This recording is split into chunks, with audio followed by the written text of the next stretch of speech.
night for baseball. The Cubs trying to make it 2 in a row over the Cardinals.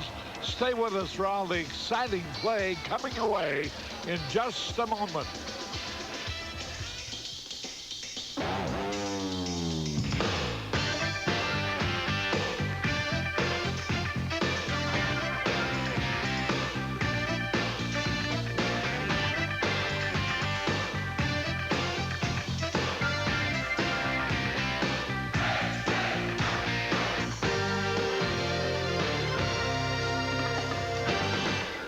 Chicago Cubs baseball on Channel 9.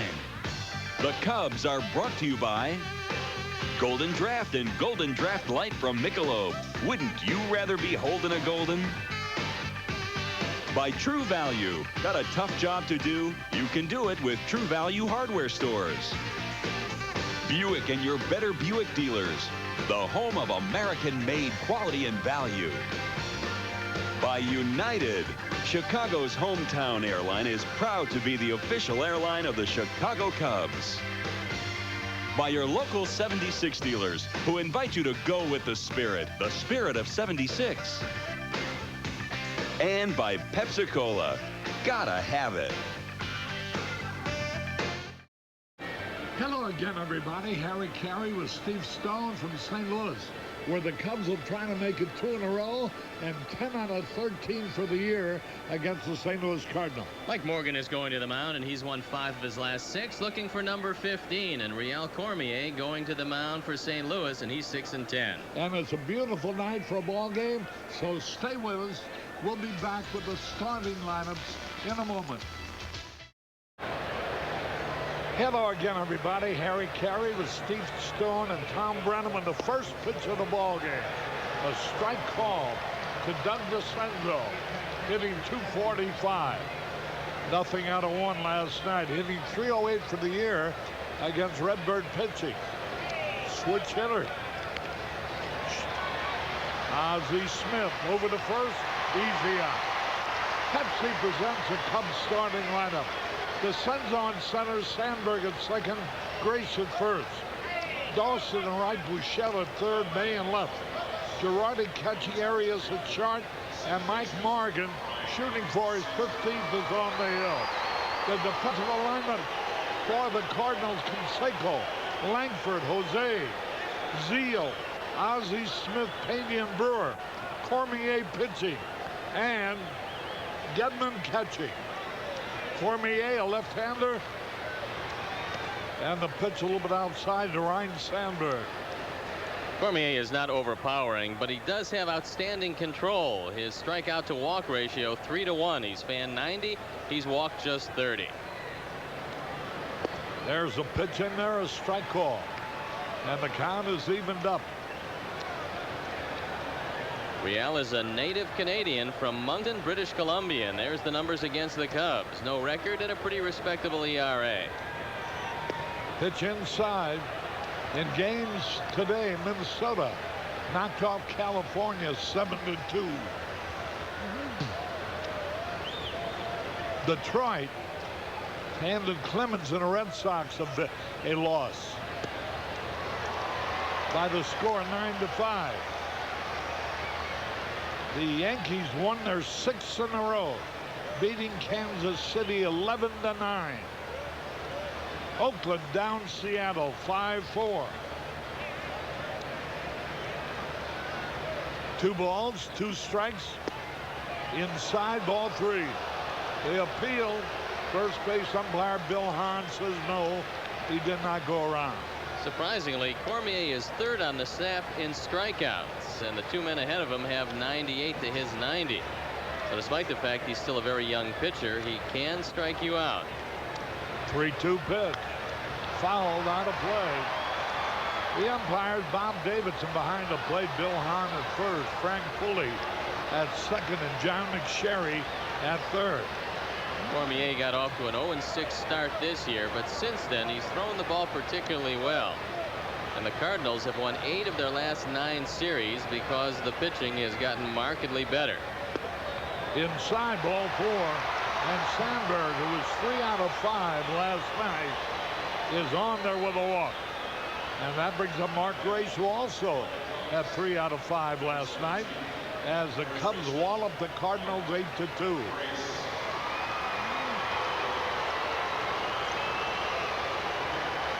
Craig Lefferts making another start for Baltimore. Was touched for 4 runs by Milwaukee in the first. Milwaukee leading 4-0.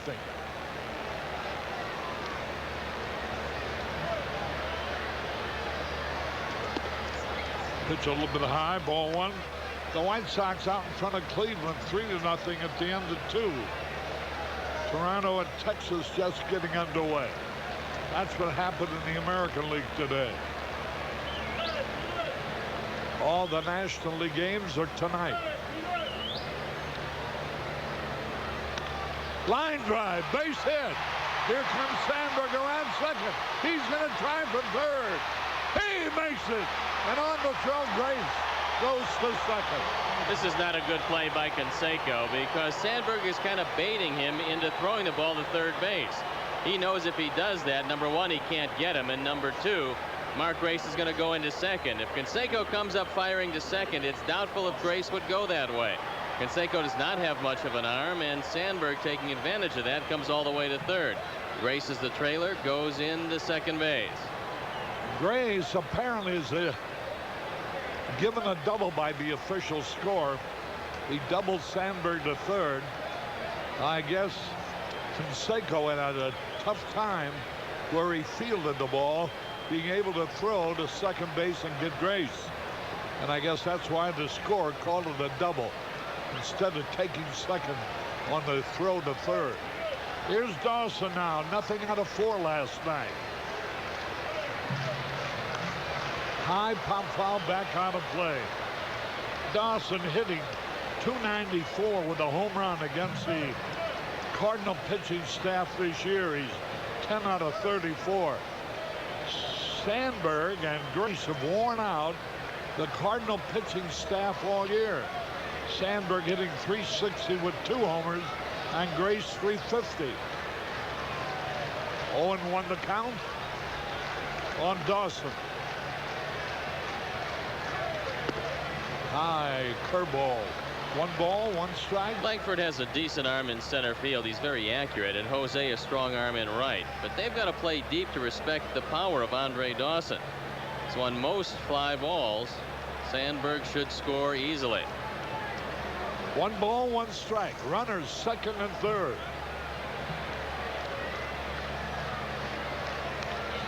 Pops it up on the infield. And Rod Brewer makes the catch. Dawson popped the Brewer. Boy, oh boy, the Cubs sure have trouble getting men in from third with less than 2 outs.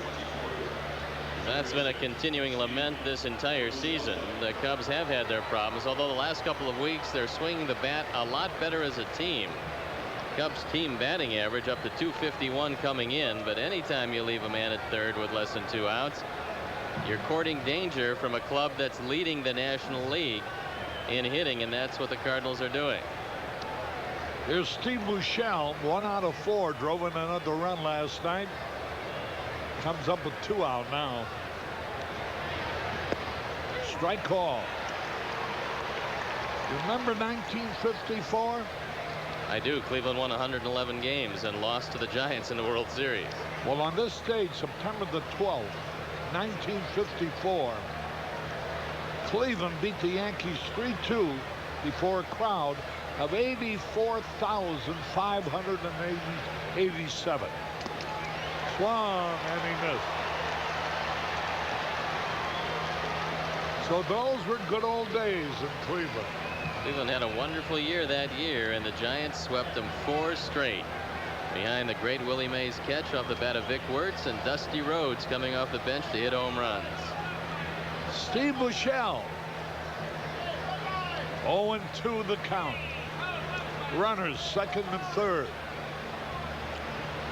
Dawson, the key man in this inning, but Cormier got him to pop out. Now there's 2 away. Struck him out to end the inning. 2 men are left on base, no runs. We go in the bottom of the first, no score. Harry Carey back at the ballpark here in St. Louis. The Cardinal lineup, Geronimo Pena leading off. Ozzie Smith the short. Ray Langford playing center. Felix Jose in right. Rod Brewer, the first baseman. Ozzie Canseco in left field. Todd Zeal at third. Rich Gedman catching. And Real Cormier, the pitcher. And Pepsi presents the defensive alignment for the Cubs of May, DeCenzo, and Dawson in the outfield. Buechele, Arias, Sandberg, and Grace on the infield. Girardi catching, Morgan pitching. We already have given you the umpires, and here's Pena to lead it off. Curveball, a little bit high. Morgan making his 30th start of the year, his first against the Cardinals, and lifetime 2-2 against St. Louis with a 3.35 ERA. There's a pitch in there, a strike call. Well, a partner, Tom Brenneman, celebrating a birthday today. He is 29 years old. 1 ball, 1 strike, curveball low and outside. Happy birthday to you. Happy birthday to you. Happy birthday, dear Tom Brenneman. Happy 29th to you. Here's a pitch outside. Well, in spite of that, Tom, I hope you have a great 29th birthday. Well, I think he is going to have a good one, Harry. 3 balls and a strike. His mother came in, and she's going to be with him after the game. I guess that's a shock to Mandy Cohen, huh? Oh, I don't think so. 3 balls, 2 strikes. Geronimo Pena.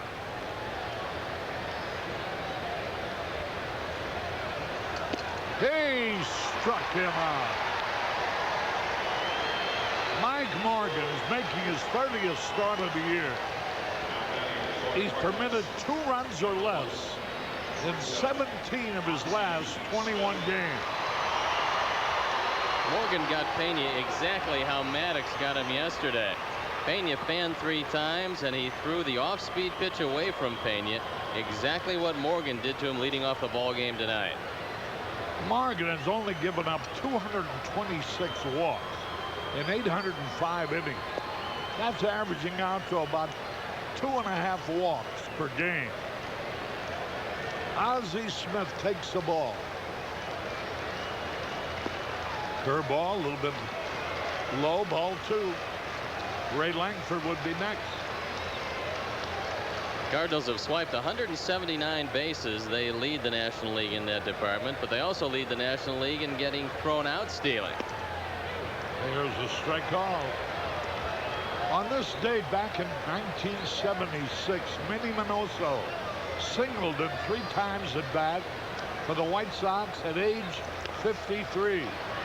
They have a feature here in the only paper they have in St. Louis, and they run this date in baseball, which is a popular feature in a lot of newspapers.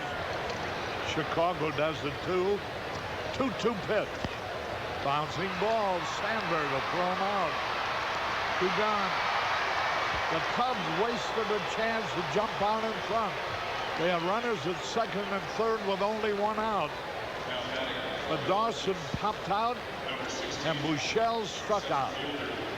The only time Ray Langford hurt Greg Maddox last night was when he got a changeup, threw it on the inner portion of the plate.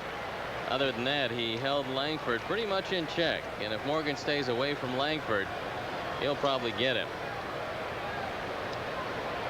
Langford hitting .294. Fastball a little bit high. Langford has hit a homer against the Cubs this year. He's had 13 hits and 48 times at bat. There's Joe Torre, the popular Cardinal manager, and a great ball player himself. He started out as a catcher, wound up playing third base. He caught from Milwaukee when they were the Braves. and he played third base for the Cardinals. That was the most valuable player one year and led the league, I think, hitting .376. Ball 3 to Ray Langford. 2 out, nobody on.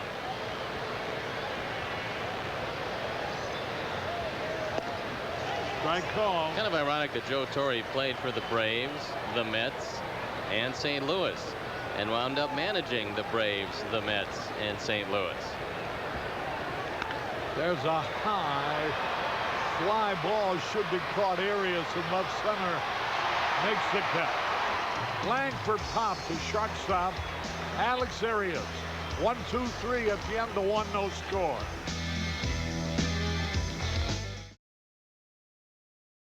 Diet Pepsi's now for everyone. That's right, Ray. Meet my twin brother, Irv. And our twin Peter Banks. With caffeine-free Diet Pepsi, I get all that great taste, but with no caffeine. Sing it, brother. You got the right one, baby. It's irresistible, uncontestably tasteable, and caffeine-free. You got the right one, baby. Hey. Hey, Cub fans, the 1992 Cubs gift catalog is now available and features over 150 great Cubs gift ideas. To receive your free Chicago Cubs gift catalog, call 1-800-248-9467 during regular business hours. Derek May leading it off against Cormier. The pitch. Had a good cut miss. Joe Torre's greatest year in the National League was 1971. He won everything, including the most valuable player. He hit .363 to lead the league. He drove in 137 runs to lead the league. He had 230 hits to lead the league. And at that time, he was the third baseman. 0-2 in the count. Bouncing ball, that ought to be easy. Pena throws him out. Joe Girardi coming up.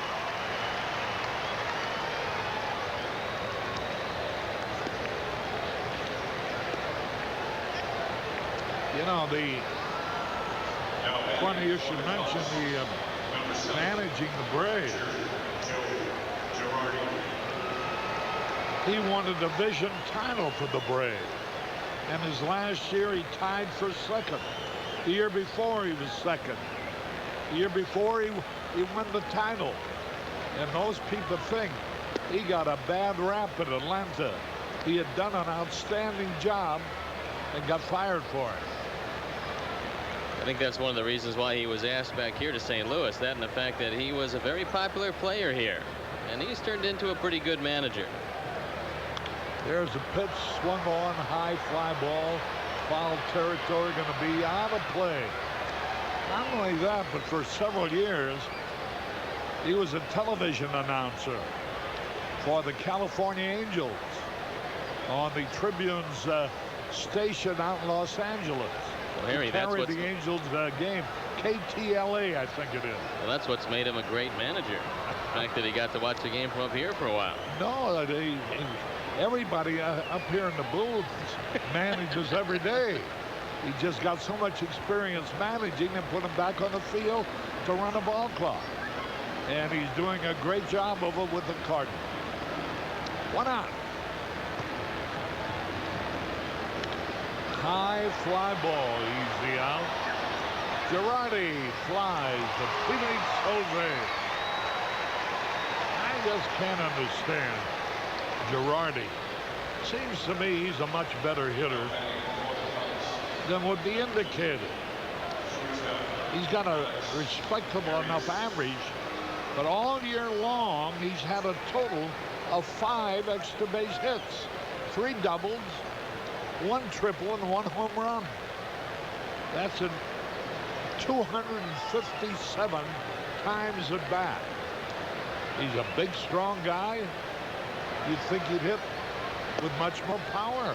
Well, I think one of the reasons, Harry, is the fact that he still is only 1 year removed from all of the back problems, and he's still pretty much mending.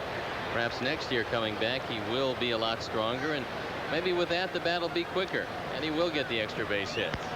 There's a line drive into center field, and there's Arias again. Boy, oh boy, is he hitting the ball. A line single to center. And that brings up Mike Morgan. Cormier was the 6th round draft choice in June 1988. And it could prove very costly that they decided to keep him, because when Montreal came to St. Louis to talk about the deal for Andres Galarraga, they originally wanted Cormier. Number 1, because he was a Canadian. Number 2, because he was a left-hander. St. Louis said, no, you can't have Cormier. Take Ken Hill. Well, they did take Ken Hill, and Hill has put together a great year for the Expos. There's the pitch to Morgan. He tried to check. He went around. Arias batting 8th with 2 out, getting a hit. Even if Morgan doesn't hit, and he's not a bad inning pitcher, it gets him out of the way for next inning. They'll start fresh with the top of the batting order. There's a pitch outside. A ball and a strike, 2 out.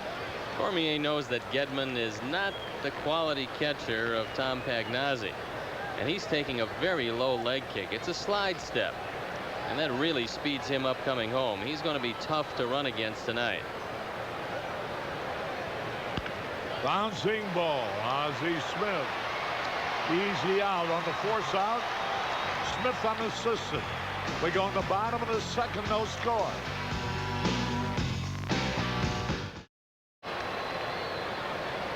Harry Caray and Steve Stone as we go in the bottom of the 2nd. Felix Jose hitting .295 with 13 homers, 60 RBI. Hitting .269 for the year against the Cubs pitching. There's a curveball high. Remember, the Misericordia Family Fest will be held tomorrow, September the 13th. Tomorrow, all day at Misericordia. Curveball high again, ball 3. Jose's hit 13 home runs and pretty evenly divided. 7 from the left side, 6 from the right side, and he is a good hitter. There's a pitch in there.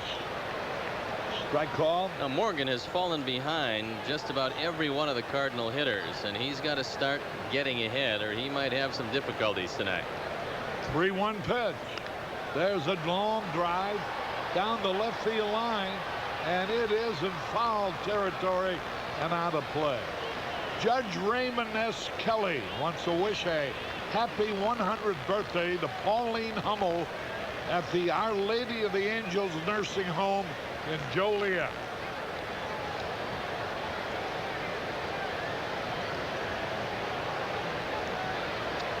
Speaking of that, I'm reminded Red Shandies was honored prior to the game tonight. 50 continuous years in professional baseball. There's a bouncing foul. Out of play. Red started his pro career in 1942 at Albany, and he has served as a player, coach, and manager ever since. He's worn a major league uniform for 47 years, including 41 years with the Cardinals. There's a high fly ball. DeCenzo's there. Makes it back. 1 away. Jose flied to DeCenzo in left center. 1 away.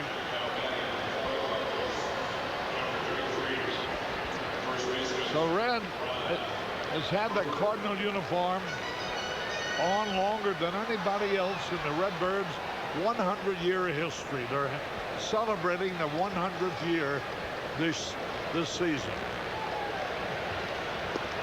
His daughter Colleen sang the national anthem before the game. And what a guy he is and has been. Red and I broke in together with the Cardinals in 1945.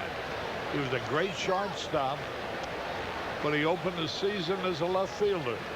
The first play of the game, a low line drive. And the guy who had played on, there's a line drive, base hit. Ron Brewer lines a single to center. And that's his second hit against the Cubs over the last 2 years. 2 out of 16. He had his other hit last night. And the first chance the Red had, first play of the ball game, playing a strange position, left field, he made a one-handed shoestring catch. And that started a Hall of Fame career.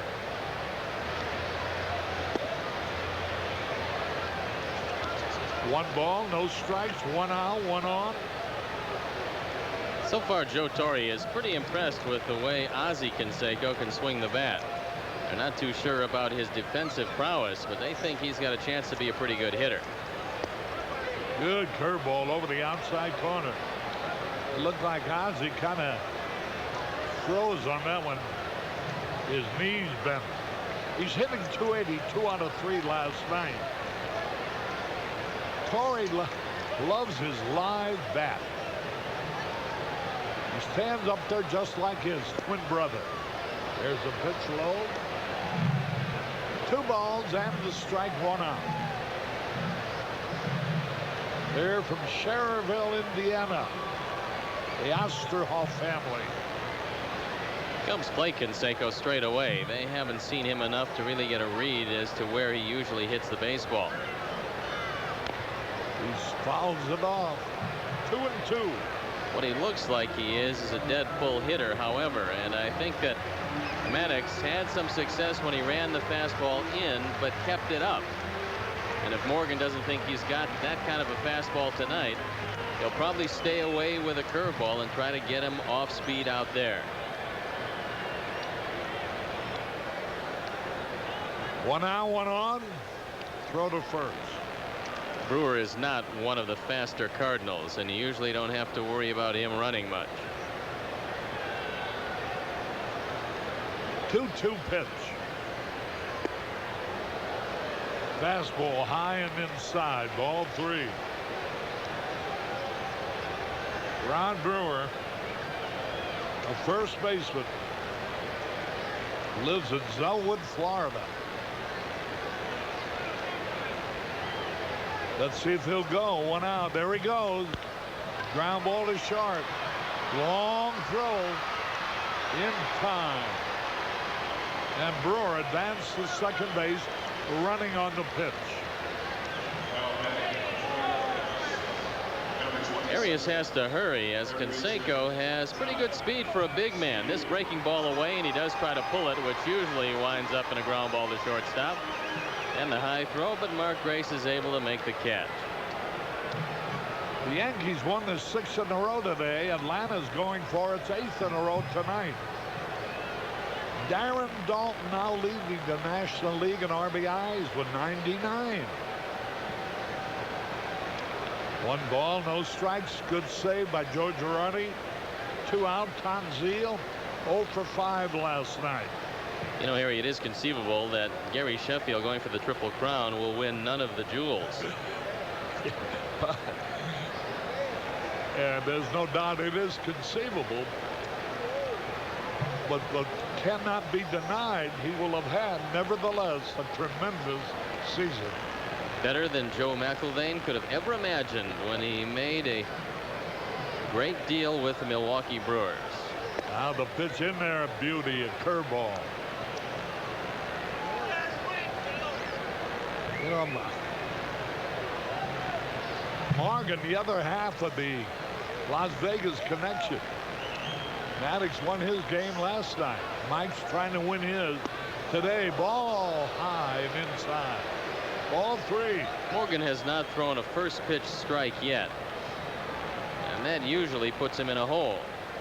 Now, a lot like Maddox yesterday, who did not have a 1-2-3 inning through the first 8 innings, Morgan has started out behind. 3 balls and the strike. 2 out. Ball 4. He walked him. That brings up Rich Gedman, the left-hand hitting catcher, a veteran. He's hitting only 179. with 1 homer and 5 RBI. Gedman making just his 21st start of the year as Tom Pagnazzi has caught 124 games. Torrey loves Pagnazzi behind the plate. He's made only 1 error this year, and he feels that he handles the pitchers exceptionally well. But you have to rest him every now and then, and Gedman getting the start. Over his last 6 starts, Gedman has hit over 300, although he got off to such a terrible start that batting average is still way down. Gedman, a 33-year-old veteran.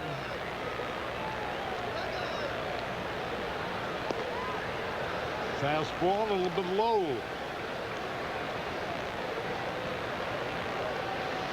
Gedman broke in with the Boston Red Sox back in 1980, so he's been around a long time. There's a strikeout. He was with the Red Sox from 1980 through 1990. I guess went to Houston and now with the Cardinals. You would say Gedman would have to be in line for a pretty substantial raise. He raised his batting average over 70 points. He had 106 last year, hitting 179 this year. Well, if you work hard, you'll show some improvement.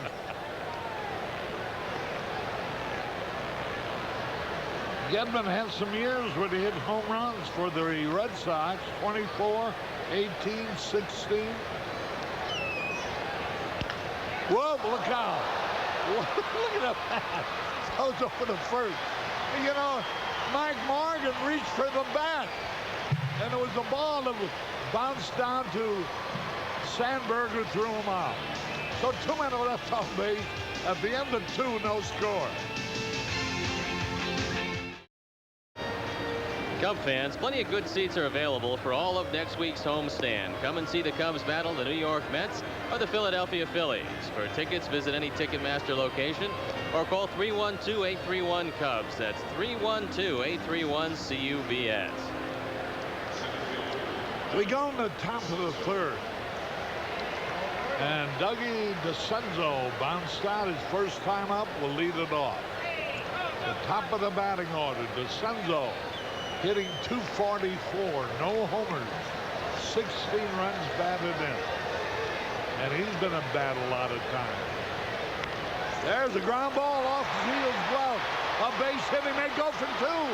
He's on his way to second base with Phil. Not in time. DeCenzo grounded a double off of Zeal's glove. Last night Zeal made a great play against Andre Dawson. But coming in, you see what happens if you have any kind of reputation as a bunter. DeCenzo brought in Zeal. He was very close. Normally, that's a routine ground ball to third. But playing as close as he was, Zeal just barely got a glove on it. And when the ball deflected and slowed down considerably, the Cubs once again took advantage of the arm of Canseco, something they're going to do in this entire series. Here's Sandberg. He walked his first time up. Cubs had a great chance to break out in front in the first.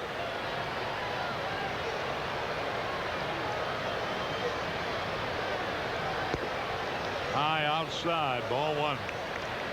And with Morgan pitching like Maddox, makes a difference to get them out in front. They're good pitchers. They'll make a couple of runs, stand up. This is the second time through the order, and the Cubs now realize what kind of stuff Cormier has and just about how hard his fastball will come in. So they should hit him a little better than they did the first time through the order. There's a long drive. DeCenzo tagging up the ball will be caught. DeCenzo advances from second to third after the catch, and Graves can put the Cubs into the lead. No score. We're in the top of the 3rd.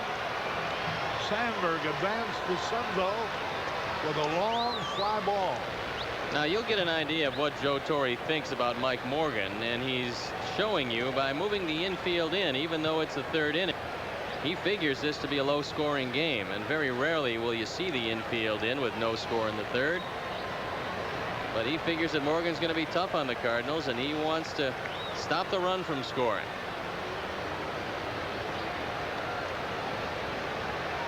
Grace doubled his first time. Curveball inside.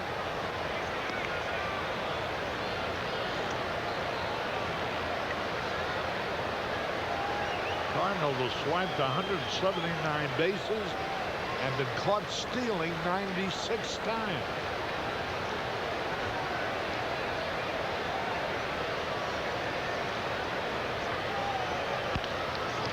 Bouncing ball. Run won't score on that. Rays rolled Topanga, who held DeCenzo at third and threw on Mark. 2 out. Here's Dawson. This becomes a big at bat for Andre Dawson, because if Andre does not drive home the run, it'll be the second time in 3 innings that the Cubs have had a man at third with less than 2 outs and failed to score him.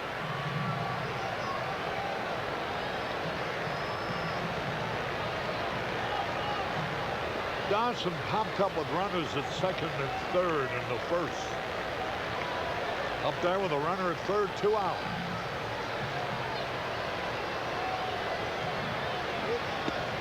There's a strike call over the outside corner at the knee.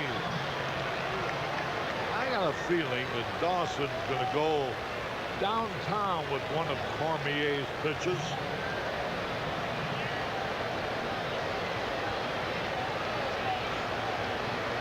Cubs about hit him 3-1.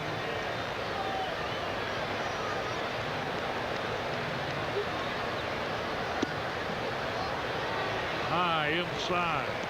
Well, he will hit Cormier very hard if Cormier decides to stay inside. I'm kind of surprised Gedman set up in there. Normally, Cormier will sink the ball away from the right-hand hitters, especially the powerful right-hand hitters. Cormier has given up 13 home runs already. Swung, and he missed. 1 ball, 2 strikes. Good curveball.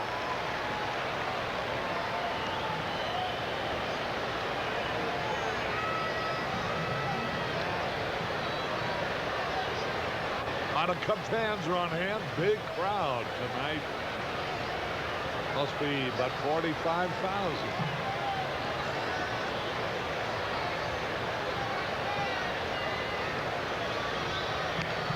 There's a looping liner in the short center field. It drops for a hit. A run is in. And the Cubs lead 1-0. Dawson was fooled on the pitch. Just looped it in the short center. And DeCenzo scores the first run of the night. Here's the only problem with staying inside to Andre Dawson. He's strong enough to muscle the ball out into center field. Driving in his 73rd run, the Cubs go on top. And Cormier did not use the outside corner at all, and it cost him. So Andre with a big hit. And that 2-out run batted in is a lift to the ball club. Well, I guess DeCenzo went to the dugout and said to Mike Morgan, well, there's your lead. Now go out there and hold them. Cubs out in front 1-0. Buechele fanned the first inning, leading runners at second and third. There's a strike call.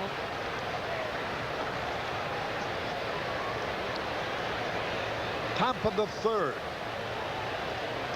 Rod Brewer holding the runner. Dawson on. Buechele. Throw over. Buechele has hit .277 since joining the Cubs. He's had 1 homer and 20 RBI.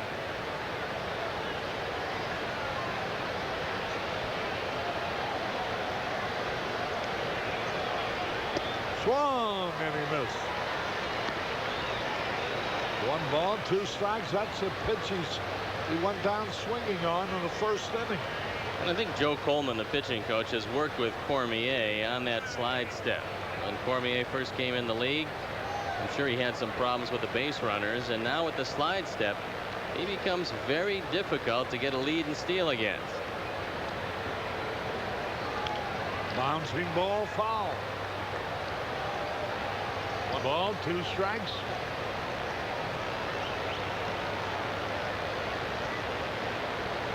Tom Brenneman celebrating his 29th birthday on this, the 12th day of September. And he'll be along at the end of the inning.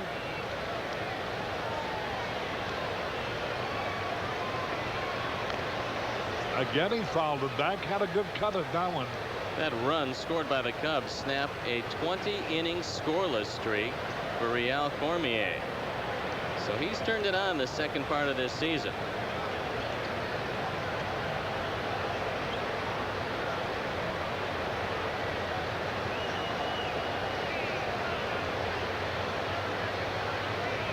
One ball, 2 strikes. Foul tips it. You know, I would think the guy with a name like Real Cormier would be from New Orleans. But if, as Steve told you, he's from Canada. He lives in a town called Shediac, British Columbia. Shediac. That sounds like a rock tune. 1 ball, 2 strikes.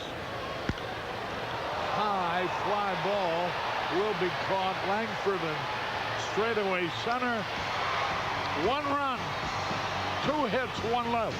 We go in the bottom of the third. Cubs out in front, 1-0. Harry Carey back at Bush Memorial Stadium. We go into the bottom of the third. Cormier, the pitcher, grounds on the first pitch. Right to Grace, easy out. 1 away. You know, Maddox is third in the National League in earned run average with 2.22. Bob Tewksbury of the Cardinals leads the league with 2.05. Morgan is fourth, right behind Maddox with 2.37. Maddox is second with 17 wins to Glavine, who has 20. Morgan shooting for his 15. The Cubs probably have the best 1-2 pitching duo in baseball. And that's probably the reason they've been leading the league in pitching all year long. Both have worked a lot of innings. Great earned run averages. Keep you in ball games. Maddox, with any kind of offensive support, could have 22, 24 victories by now. Well, you heard of the old saying, Harry. Spawn and Sane and pray for rain. Yeah. Well, it's Maddox and Morgan and pray for a free agent next year. And there's the ERA title in the National League with Tewksbury on top, followed by Billy Swift and then the M&M boys. Pena takes the pitch inside. Maybe we ought to follow Morgan and Maddox out to Las Vegas. Maybe we'd have some of their ability rub off in luck. Well, I think Arnie Harris is going to spend a lot of time researching the abilities of Morgan and Maddox during the winter in Las Vegas. I understand he almost won the Fairmont racetrack today. Very close to it. 3-2 pitch. Ball 4. And Pena, very fast base runner. With 3-2, Morgan curved him but threw it badly. Joe Torre thinks that next year Geronimo Pena is going to be a much better base runner. He's got great speed, but despite the great speed, he's only stolen 7 bases this year. He's been thrown out 5 times. Right now, he lacks the base runner's arrogance, and that means that you have to run any count any time and just be confident you're going to make it. DeShields and Grissom have it for Montreal, and Pena has to find it here in St. Louis.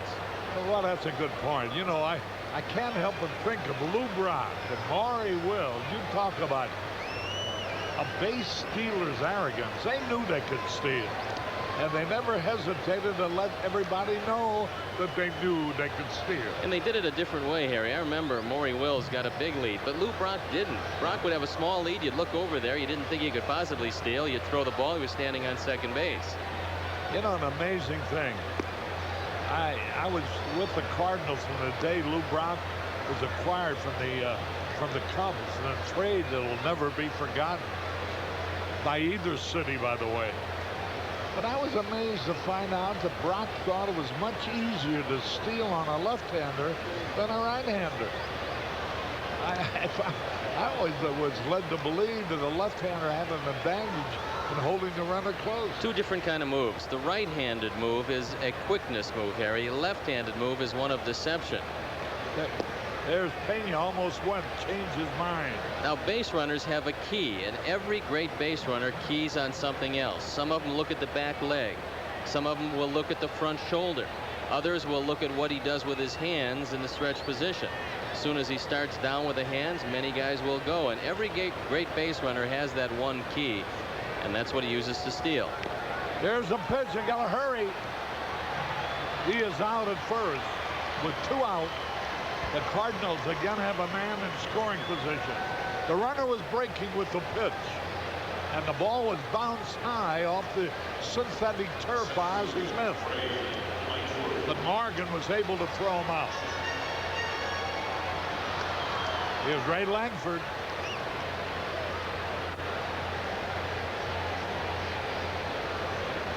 Boy, that Darren Dalton, what a year he has had. Drove in 4 more yesterday. Yeah. That's how he got to 99.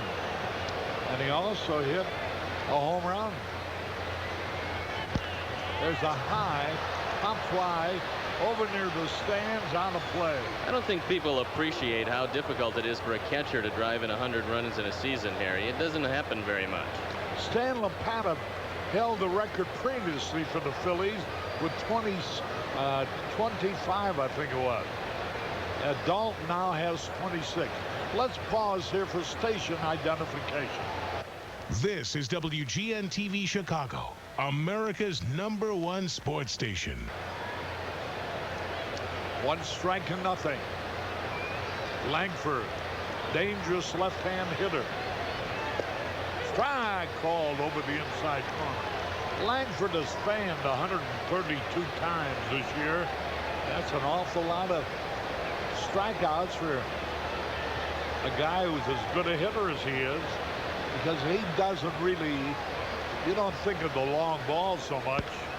There's a drive in the left field, way back, way back, way back. It might be out of here. He does hit one out of here to the opposite field. Over the left field wall, his 16th home run of the year. And the Cardinals have taken the lead. Holy cow. The left-hand hitting Ray Langford hit one over the left field wall. Morgan has now given up his 11th home run ball, and Langford has driven in 70 runs, and he got a curveball out away and took it the opposite way. This curveball is a little higher than Morgan would have liked with an 0-2 count, and Langford just drilled it over the head of Derek May. There's another pitch hit hard by Jose. It's out of here. And Felix Jose lifted a high fly ball over the right field wall. And he hit his 14th homer of the year. Wow. Boy, that happened in a hurry. Cardinals as a team have now hit 80 home runs. And back-to-back against Morgan, and it's back-to-back curveballs, and this one is up. And Jose takes it way back. Andre Dawson runs out of room. And the Cardinals have a 2-run lead. Here now is a high pop fly hit by Brewer in the short left field. And Arias pulls it down. So, 3 runs on 3 hits. Harry Carey from St. Louis, where the Cardinals, at the end of 3, lead the Cubs 3-1. Of him, Tommy, and an 0-2 pitch I thought just a little too good, and Langford took it the opposite way. That's not easy to do in this park. Well, he is a strong man, former football star, a running back, and you all know the story about Felix Jose. I'm not sure he couldn't knock one out of the Grand Canyon when he gets a hold of it. So Real Cormier takes him out. He gave up a Cub run in the top of the 3rd. He, however, this time now leads by a pair. And a count of 2-2 on Derek May. They bounce to Geronimo Pena's only time up. Well, for the second straight night, we have a battle for third place. Cubs took it away from St. Louis last night. They're trying to hold on here tonight. May a fly ball to Langford for the first down in the Cub fourth inning. Tom, to give you an idea how rare it is for back-to-back home runs against the Cubs, that was the first time this year that anybody has hit back-to-back home runs against any of the Cub pitchers. The first time this year that Mike Morgan has given up 2 home runs in 1 game. And it has to come on your birthday. So happy 29th birthday. And I know the whole crew wishes you a very happy day today. Well, thank you very much. Chopper over the mound. Zeal cannot get it. And Girardi will be credited with an infield single, 5th hit of the game for Jim Lefever's team. Joe Girardi scratches one out in the infield. It's a slider. Zeal coming across. It's a do-or-die play. He knows Girardi runs pretty well, and he can't come up with it. So Girardi with a base hit. And the Cubs trying to do something about that 2-run deficit. Tommy, I got a card from a friend of yours. I don't know what the message means. It's something about Pinhead, you better clear up your bar bill at the Blind Lemon, signed Eddie Shepard. Do you know anything about that? I'm not quite sure. Okay, I just Eddie want to know. Shepard, is that the name? Yeah. The Pinhead was underlined in italics. Oh, yeah, good buddy of ours. Just hopefully he won't be coming to see us in spring training this year. That'd warm me out. 1 on, 1 out. Cardinals leading 3-1 here in the top of the 4th inning. And Cormier just missed. Boy, what a decidedly different pitcher Cormier is these days, Stoney, than when we saw him earlier this year. And really, he pitched some of his best games against the Cubs, despite the fact that he was struggling against everybody else. I think he's gotten a lot more confidence now. And I don't know what to attribute it to, although Joe Coleman has been working with him. But I think one of the things, Tom, he's got a slide step now that he didn't have before, which means he's holding the base runners closer. I think he's more aggressive. He's throwing a lot more first pitch strikes. And early in the season, he was getting behind all the time. Right now, he does look like a different pitcher, and they've got high hopes for him.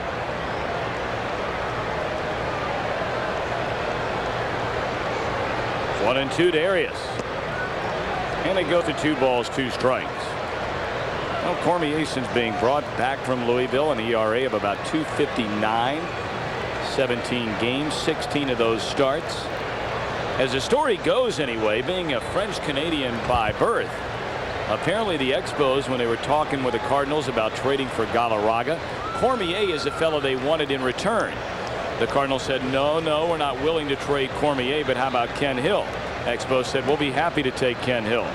And I should say they are. 15 wins later for Kenny Hill, the Expos are in the hunt for a National League Eastern Division championship.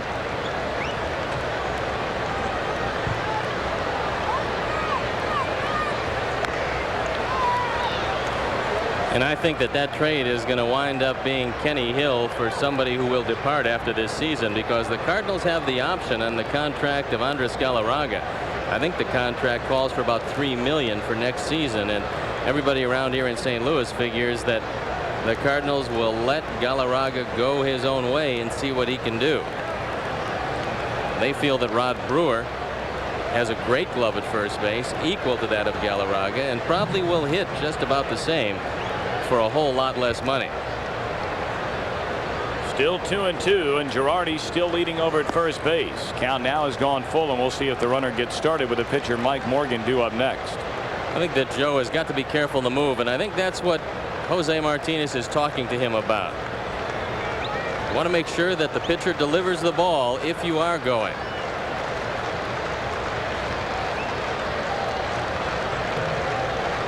There goes Girardi, and it's taken ball 4. So the Cubs, after falling behind 3-1 in the bottom of the 3rd, have 2 on and only 1 out in the top of the 4th. Tommy, we have a special surprise for you from someone very close to you, and we'd like you to take a look at this. Tom, it's hard to believe that 29 years ago you burst on the scene, so to speak, down in Chapel Hill, North Carolina. But as I've often said, when you're having fun, time flies. We've had a lot of fun together, and you've certainly had a lot of fun the last few years in working as a broadcaster with the Chicago Cubs. I just wanted to let you know that on your day, I'm very proud of you, proud of what you've accomplished, and proud of the fact that you're my son. Happy birthday. Your old man loves you. Very nice. Pretty nice from the senior Brenneman, and of course that was in lieu of a gift, Tom, so you'll be getting nothing from your dad. Well, I thank Arnie and the rest of the crew for being able to put that together tonight. That was very, very warm and touching, and guys, I thank you.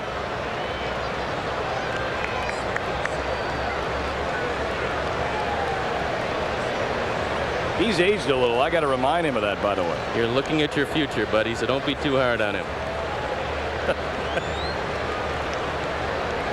Morgan up there to move the runners along, and he bunts it out in front of the plate. Good bunt here on the turf, and it gets the job done. That is Morgan's team best 11 sacrifice. Girardi to third base, Arias on to second. Well, as much difficulties as the Cubs have had in the sacrifice department, you certainly can't blame Mike Morgan. He's done a good job in that department. Maddox also with 10 sacrifices, so the M&M boys have been able to lay the bunts down. And in close games, that's going to really help you. Now it's up to Doug DeCenzo. If he can get the batting donut off his bat, he'll have an opportunity to drive in a couple of runs. Saw a highlight of a game, strangely enough, played right here in St. Louis. Tom Pagnozzi was trying to get that donut up and finally said, "I've had it." He just broke the thing in half down in the dugout. I saw that. That was funny. So now the Cubs with a chance to tie, trailing 3-1, runners at second and third and 2 away. DeCenzo has doubled, scored, and bounced to short. Strike one from Cormier. Now DeCenzo is a pull hitter from the right side, and surprisingly, Ozzie Smith is playing him up the middle. So with Zeal in at third, and bear in mind DeCenzo hit the ball by him in the third inning, there is a hole on the left side of the infield. And if Cormier stays inside to DeCenzo, that's probably where he's going to hit it. Brewer even with a bag as well over at first. Zeal has moved back a step or two, and Doug tries to go the other way, and he's fallen behind at 0-2. I was very surprised Zeal was in at third base on that first pitch after what happened to him last time. 2 strikes you can't figure on a bunt. Another factor also, Tom, is that Doug DeCenzo really is not an accomplished bunter. He will lay down a bunt on occasion. But I think it's a tendency, if you don't know hitters very well, you see a small man up there and you think automatically he's a good bunter, and that's not the case with Doug. Now Zeal well back at third.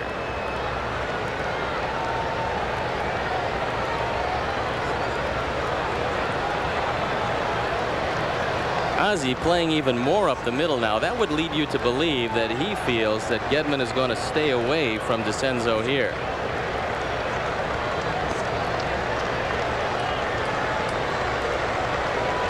Cubs with a hit could tie her up, trailing by 2. Girardi at third base. Alex Arias down the trail at second. No balls, 2 strikes, 2 out.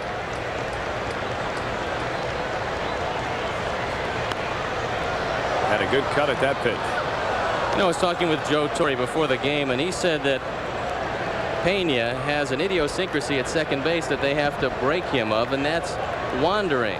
They set the defense, and he says he looks out, and Pena, either out of nervousness or whatever, will wander to one side or the other. And he actually pulls himself out of position on occasion. But that's a sign of a young player, and they think they're going to be able to correct that. Chopper foul, so DeCenzo hanging in there, still with a count of 0-2.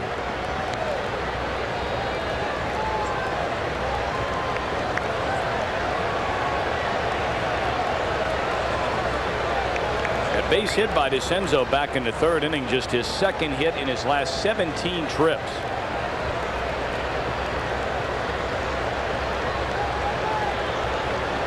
Outfield playing him to go the other way. Big hole between Smith and Zeal on the left side of the infield.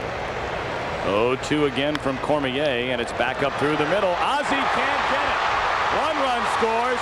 Arias will score, and the Cubs have tied the game at 3. They're going to give Doug a base hit. And I'll tell you, Ozzie Smith was playing up the middle, Tom. We talked about it the whole at bat, and Ozzie knows how to play hitters. And he was there to make this play. He just didn't make it. Most unusual for Ozzie. When he's in this position, he almost always comes up with the ball. But this one did not hit the dirt part. It stayed on the artificial surface and bounded over the glove. So the Cubs tie it up, and Doug DeCenzo is driven in 17 and 18 on the year. It's that hop right there that didn't hit the dirt that fooled Ozzie.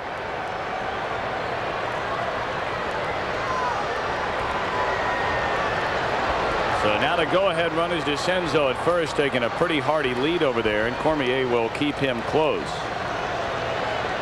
Ozzie Smith set a National League record for fewest errors in a season by a shortstop in 1991 with only 8.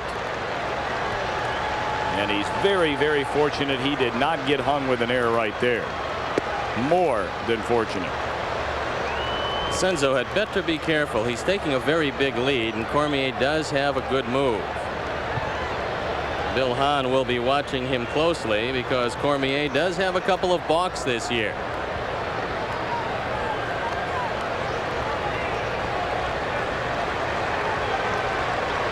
Another throw to first. Still 1-0 on Sandberg. Cubs are running the third. 3 runs in the bottom of the third for the Cardinals, but the 2-run single by DeCenzo at 2 down here in the fourth has tied the game at 3.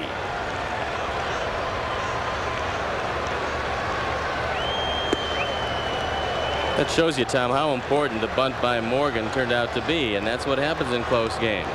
Early in the season, the Cubs just couldn't execute very well. They lost a lot of close games because they couldn't get the bunt out.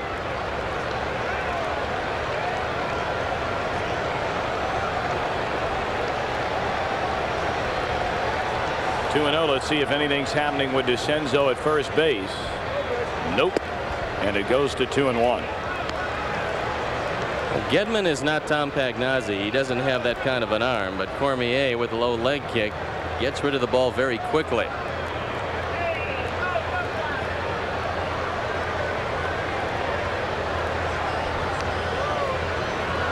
Two balls and a strike, and this time Cormier will just bluff the throw over. Showed you the numbers a moment ago on DeCenzo. A very poor percentage, 5 stolen bases. He's been thrown out 7 times. Swinging a foul tip, 2-2 on Rhino. Rhino not very happy because he got a very hittable pitch there. It was a fastball inner half. Normally when he's swinging the bat well, he doesn't miss those, and you can tell by his reaction that he thought that was very hittable. He just swung through it. DeCenzo, the go-ahead run at first base, 2 down, 2-2 delivery. There goes the runner, and it's hacked straight back. Big crowd, a beautiful night. Apparently they sold every ticket for this game tonight. Obviously you throw in a few no-shows, but better than 45,000 perhaps strong here for the second game in this 3-game series. And tomorrow more of the same. They felt that last night would be the smallest crowd. It was a little over 30,000. But tonight and tomorrow night, very big crowds expected. By the way, we'll have radio only for you tomorrow, so please join us. He fooled DeCenzo badly with that move. Sandberg fouls it away. He did it all with his head, Tom, because he took a quick look at DeCenzo. Doug thought he was going to first. And when Rhino swung the bat, Doug was standing on first, expecting the pickoff move. The Pirates, by the way, trailing Philadelphia in the 6th inning, 1-0. Montreal, meanwhile, a 3-run home run by Tim Wallach. In front of the New York Mets, 3-0. That game now in the 6th.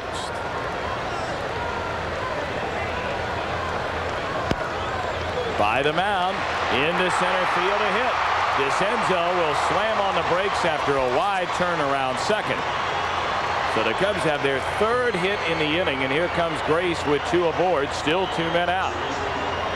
You don't want to run much on Ray Langford in center field. He's got a very accurate and very strong arm for a center fielder. Ozzie diving, can't come up with it, and Langford quick to the ball in center, so DeCenzo wisely put on the brakes.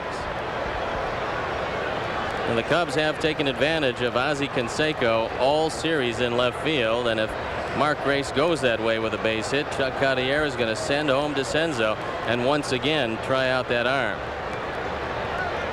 Well, Mark doubled down the left field line in the first inning. He had a runner at third with only one out in the third and bounced to Geronimo Pena, unable to get the run home.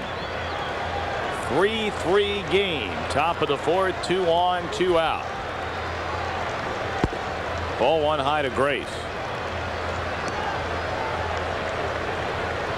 Left-hand hitters will tell you that the key to hitting left-hand pitchers is the front shoulder. If you keep the front shoulder in, you're going to be able to stay down on the ball. If you let that front shoulder fly, you're really victimized with the outside pitch, and Grace is just about as good as anybody at hitting the left-hander.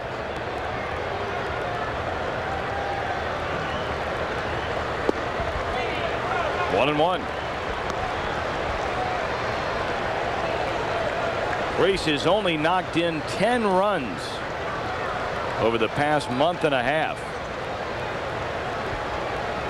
But he has a chance with a base hit here to perhaps give his team a lead.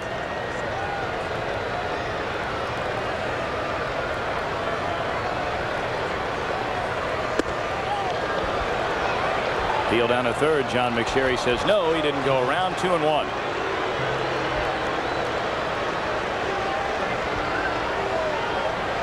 Cormier has set Grace up with inside heat. Let's see if Gedman wants that sweeping breaking ball away. And if Grace stays with it, he'll probably hit it to left or left center. DeCenzo at second, Sandberg at first, 2 away in the inning. It is 3-3 game, and now the 2-1 pitch. Tried him outside, and Grace dumps it foul into the stands, and the count is even at 2. Cardinals have a dilemma because they've got free agent Todd Worrell to consider along with Ozzie Smith. And that's a couple of big name free agents that I'm sure they would love to have back again. And we heard something yesterday, Tom, that kind of surprised me, but I think it's typical of what will happen with a 15-man protected list. Del Maxwell intimating, and he's the general manager of this team, that they might leave Lee Smith unprotected. That would be a gamble. 2 on, 2 down. 2 balls and 2 strikes. Grace hammers it foul. Well, that'd be a big gamble. We brought it up last night. I don't think it would be as large a gamble if you had Worrell sign.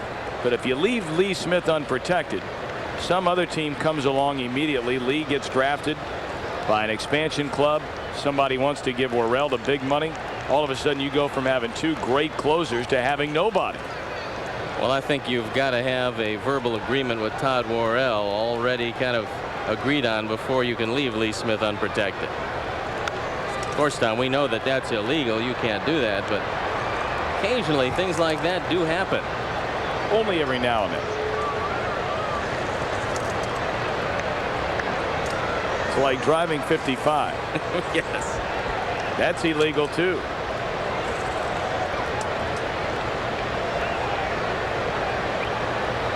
DeCenzo and Sandberg second and first. You see the count. Cormier taking a long time now getting the sign from Gedman. The 2-2 pitch into right field, and it is a foul ball only by a few inches. That would have scored 2, and Mark Grace came at eyelash from runs batted in 65 and 66. Cormier tried to run the fastball inside, and Grace turned on it and just missed with Bill Hahn down the line. This one hooking. No chance for Jose as you see it, just foul.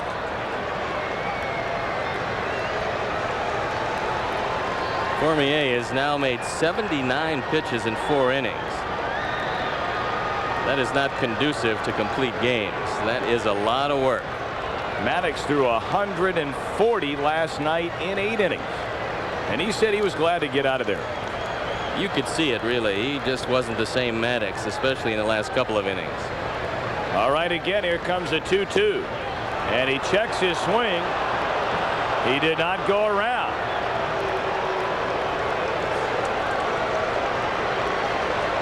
Funny, John McSherry looked like he was straightening up to get the appeal.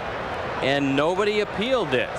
That's kind of surprising. I expected Gedman to at least ask Davidson to get some help from McSherry, but he didn't do it. And the pitcher cannot ask for help. It's got to be the manager or the catcher. There go the runners on a 3-2, and Grace a one hopper at Pena. The inning comes to an end with a Cubs tie. Couple of runs on 3 hits, 2 left. Middle of the 4th, a 3-3 game. Full moon, a picture-perfect night here in St. Louis, Missouri. This storied rivalry continuing here tonight. Cubs 966 wins against St. Louis. They have lost 918. But the Cubs have played them well this season. They've won 9 out of the 12 meetings. Cubs have had a lot of good luck against the Cardinals, but have been able to hit their pitching staff consistently. Ozzie Canseco, a count of 1-1, and now it goes to a ball and 2 strikes. Well, Stoney, you know, I'm the kind of fellow who rarely asks for anything.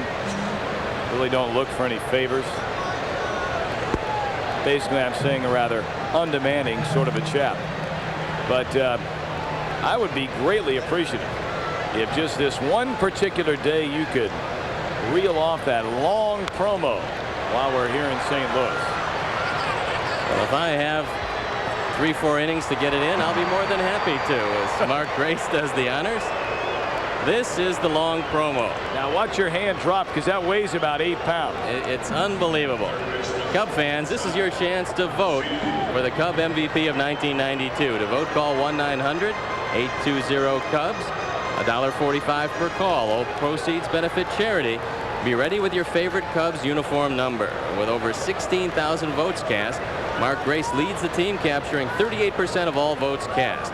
Vote today. You only have until the end of the month to vote for your Cub MVP. Hit into left center field, and Derek May making the knee-high catch, taking away a would-be hit for Todd Zeile. 2 down in the inning. And it says, Tom, if time permits, I can add one of these phrases. So I'll add the program sponsor, the Robert R. McCormick Tribune Foundation, will contribute $1 for every call made. Children under 18 must have parental permission. As Derek May comes on and makes a pretty good catch out of this one. So, Tom, that is your birthday reading of the Cubs MVP drop-in. And I can't tell you how proud I am of you, pal, for knocking that one off flawlessly.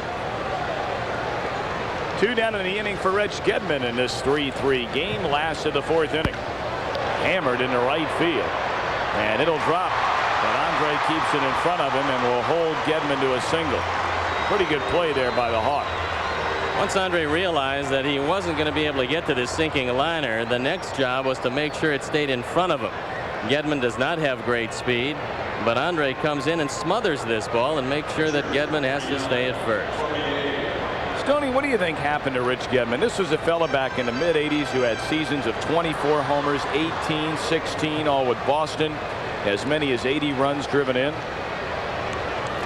It's hard to figure out just exactly what happened, because you look at the batting average the last couple of years, and you can't believe he had 106 last year. He's hitting the 170s this year, and granted, he doesn't get a chance to play much. But maybe, Tom, he's a guy that has the type of swing where he has to play every day, and he was able to do that with the Red Sox.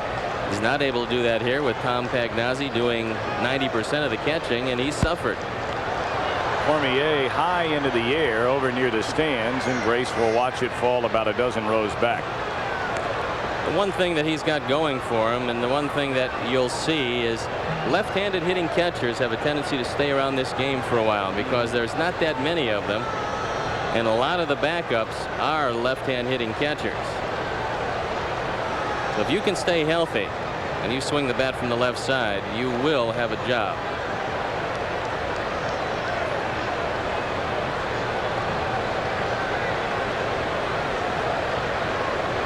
Cardinals took a 3-1 lead in the bottom of the 3rd. Back-to-back homers by Langford and Felix Jose.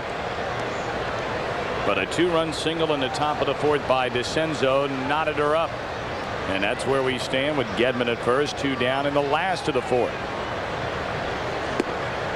2-2.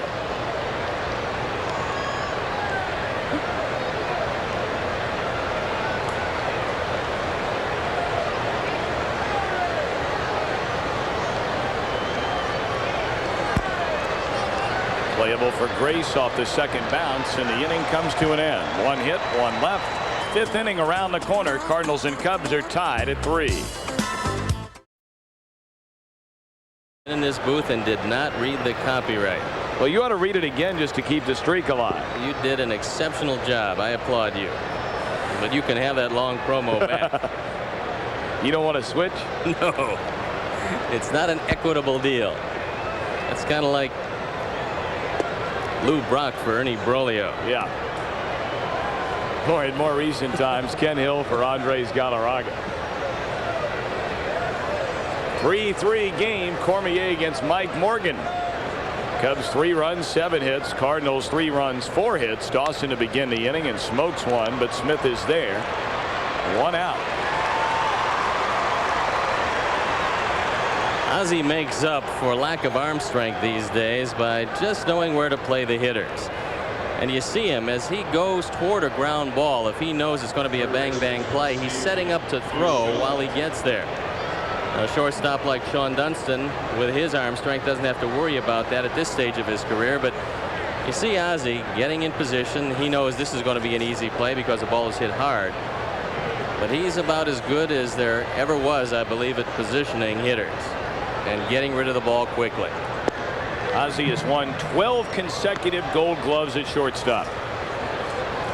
He is one of only 2 players in the history of the major leagues to win a Gold Glove in every year of a particular decade.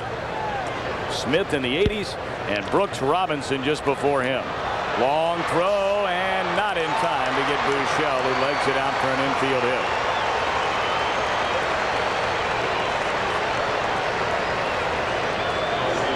He is not playing Steve Buechele to pull, and you have to just flip this ball over.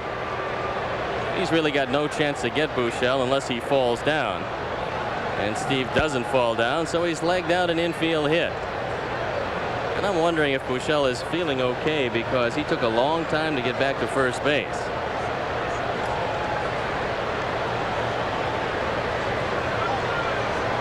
Eighth hit of the game against Cormier. 1 on, 1 out. And here's Derek May. Couldn't get it. May has bounced to second, fly to center fielder Ray Lankford.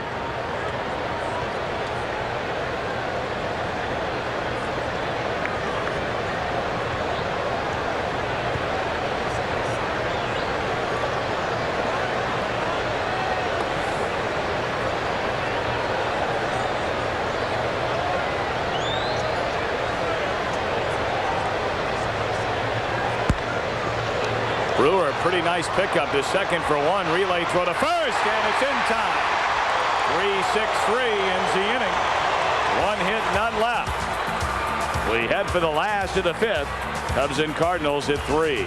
Into a double play, and Rod Brewer can pick it at first. They love his glove, and Ozzie gets rid of the ball quickly. The 3-6-3 double play, and this is a tough double play to turn. Top of the order, it'll be Pena, Smith, Ray Lankford against Mike Morgan. Surrendered all 3 of the Cardinal runs in the 3rd inning, and all 3 came via the long ball. 2-run shot from Lankford. On the very next pitch, solo homer by Jose.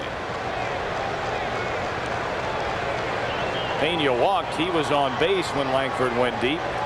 He is also struck out. 1-2. Pena, the kind of fella, if he can stay healthy, he's only had 144 at-bats this season, yet 6 home runs. If he gets a chance to play every day, he'll certainly add to those totals, and he has looked at a called 3rd.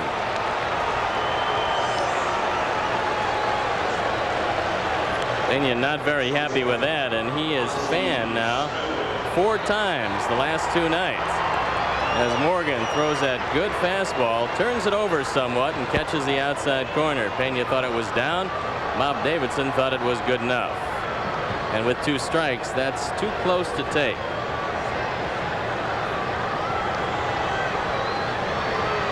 Morgan is fanned too, and both of them against Pena. Here's Ozzie, who's bounced to second, chopped 1 to the mound. The last time that Mike Morgan gave up 2 home runs in 1 game was way back on April 24th of 1991, pitching for the Dodgers at Dodger Stadium against Atlanta. So it's been a long time since he's done that.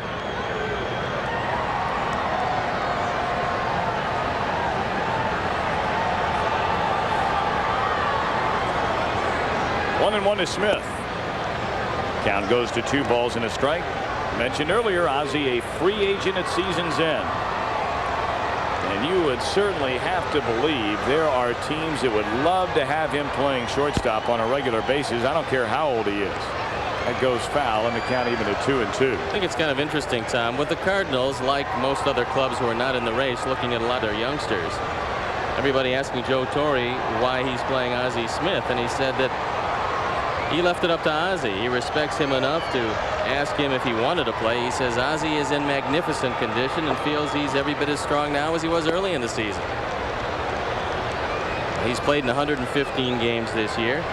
That for a man going on 39 years old at a very demanding position. High chopper. Buechele will have to hurry. Cuts it loose and got him by a step and a half. 2 up, 2 down in the Cardinal 5th inning in his 3-3 game. Left-handed, Ozzie does this intentionally. He wants to chop the ball and try to beat it out. And a fine play by Buechele.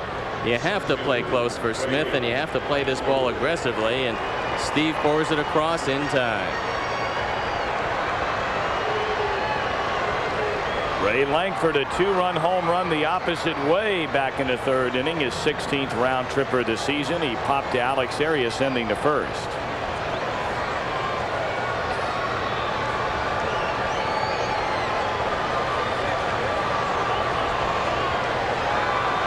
Lankford not a very tall man, but boy, he is put together. There is lots of strength in that frame. Lankford hit 9 home runs all of last year. Last year, Tom, he was a leadoff hitter, very concerned with on-base percentage, and he hit just .251. This year, dropping him down in the order, they're worried about runs batted in and power, and Lankford eventually is going to hit 25 home runs because he is as strong as anybody, and he's got a chance to drive in 100 runs if he's in the middle of this order. 1-2 to Lankford. Bases empty, 2 men out. 3-3 game last of the 5th, and glad to have you with us. We invite you to join us on Monday when the Cubs begin an 8-game homestand with the first of 2 against the New York Mets. Into deep left center, but room this time for Derek May. Morgan knocks him down in order. We played 5. Cubs 3, Cardinals likewise. Stadium in St. Louis. An enthusiastic crowd. And a 3-3 game as we're set to begin the 6th. Joe Girardi takes wide from Real Cormier. Ball 1. Joe will be followed by Alex Arias. And then pitcher Mike Morgan. Cormier very fortunate to have only given up 3 runs. He has surrendered 8 base hits. Has not had a perfect inning tonight.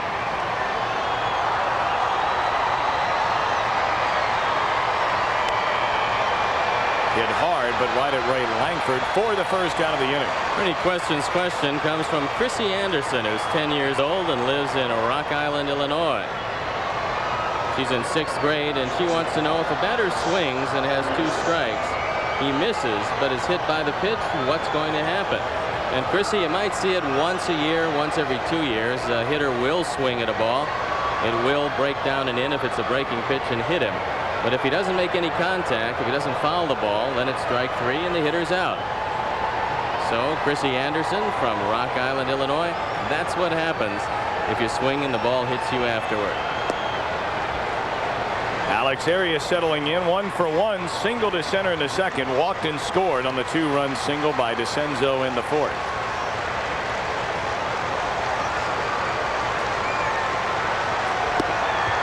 Little high, 2 balls and no strikes. Arias, the 4th shortstop used by manager Jim Lefebvre this year, and all 4 have had wonderful seasons. Dunston looked as though he was going to have his best year in the major leagues. The way he got started, batting leadoff, hitting upwards of 300. Jose Vizcaíno came along, played very well, particularly with a glove, and had some good games with the bat. Sanchez has been simply brilliant. I think this is a good sign for the Cub organization, Tom, because there's very few teams in the entire major leagues who could go 4 deep at the shortstop position and still get the kind of production the Cubs have gotten offensively and defensively. Shortstop to shortstop, 2 down in the inning.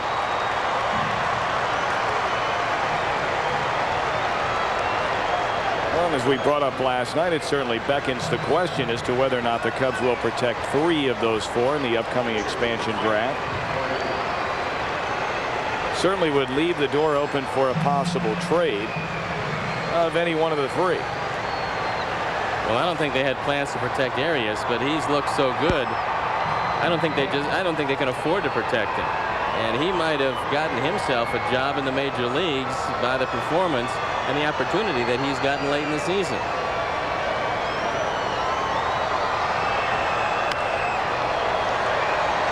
Ball will drop fair just down the line. Jose bare hands as it comes off the mound, tries to fire it back in behind Morgan. So still, Real Cormier has not gotten through a perfect inning on the night. Mike Morgan saw Greg Maddux get a couple of hits yesterday, and in their friendly battle to see who will donate some money to a worthy cause in Las Vegas, Morgan figures he's got to step it up. Both pitchers think they probably have 3, at most 4 more starts, and Morgan is trailing in the hit department. Tom, let me pose a question to you. If you're Jim Lefevre, do you go to Mike Morgan and Greg Maddux and say, look, we've got some trouble in the number 5 starting spot. We'd like to throw you guys with 3 days rest and go to a 4-man rotation. Would you consider doing that at this point of the season? Well, I think it would have to be up to the pitcher, Steve, to be completely honest with you. I mean, it's not as though the team is contending for a divisional championship. That's almost on an individual, I think, kind of basis. I think if Morgan felt as though he could do it, Maddux particularly could mean the difference in winning a Cy Young or just getting edged out by Tommy Glavine. There's a base hit into left center. Langford over to cut it off. Morgan will stop at second base, so consecutive singles after the first 2 were retired. Well, that's what I was thinking about, and that is if you throw them on the 4th day, you're going to get each pitcher 1 more start, 1 more chance to win a game. And both of them being sinker ballers, I would think that it would be advantageous to throw a 3 days rest. Now the question is, as you look at the starts, and both of them have had their quota of starts. Maddux with 31, Morgan making his 30th tonight. If they feel their arm is strong enough, it wouldn't be a bad idea to go to that, because the Cubs, as you know, would love to finish 3rd. They have had a tremendous amount of difficulty with the number 5 starting spot. Maybe Jim Lefevre, Larry Himes would consider going to him and seeing what the pitchers feel about that. Now Mike Perez starting to get loose down in the Cardinal bullpen. Girardi and Arias were retired to begin the inning, but back-to-back singles by Morgan and DeCenzo sets up a 2-on, 2-out situation for Sandberg, who looks at a strike. Sandberg is walked, fly to right, single to center.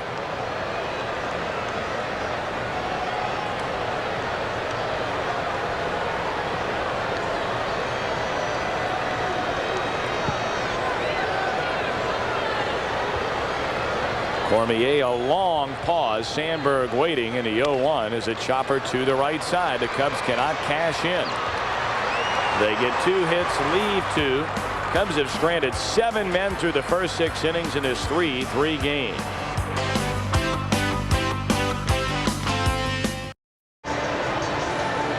Last of the 6th inning coming your way from here in St. Louis. 3-3 game in game 2 in this 3-game set.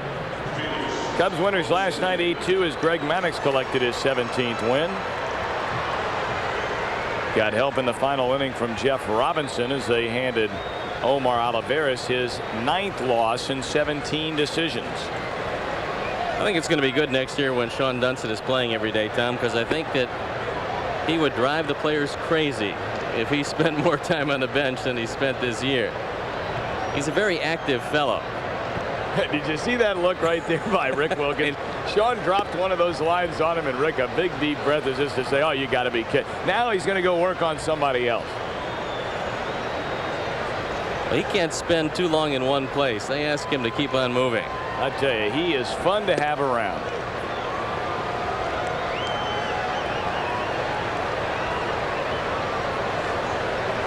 It's not the same. When Dunston is traveling with this ball club, there's a lot more fun to be had.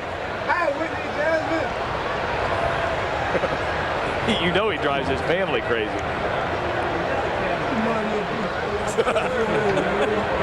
on TV, man. I'm on TV.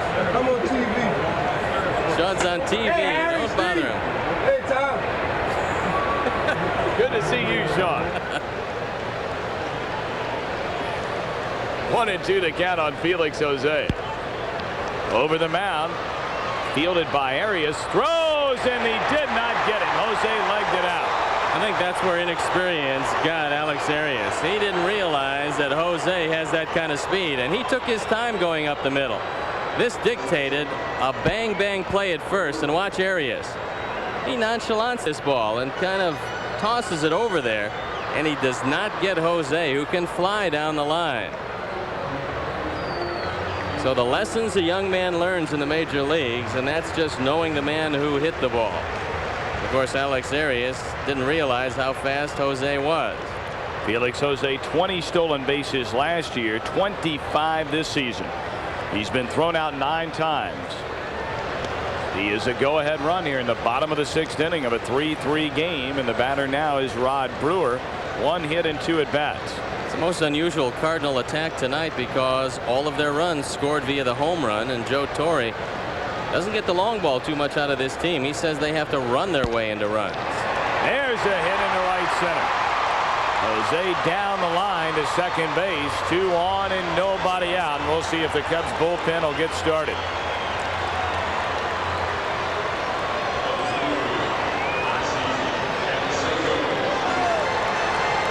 I think, Tom, if you're fighting for a pennant and you're the Cardinals, you might entertain the idea of bunting with Canseco here if the game really meant a whole lot. But Joe Torre wants to find out a whole lot about Ozzie Canseco and how he hits in certain situations. Well, I think they're going to let him swing away and see just what he can do. Canseco is bounced to short, fouled out to Mark Grace at first. Big swing and a miss. Canseco has grounded into 1 double play. He's only had 27 at bats. 88 pitches now for Mike Morgan, and there's Mike Perez loosening up, and nobody up in the bullpen for the Cubs. 2 on, none out. 0-1 to Canseco, and it goes to a ball and a strike. Ozzie hit 22 home runs down at AAA Louisville this season.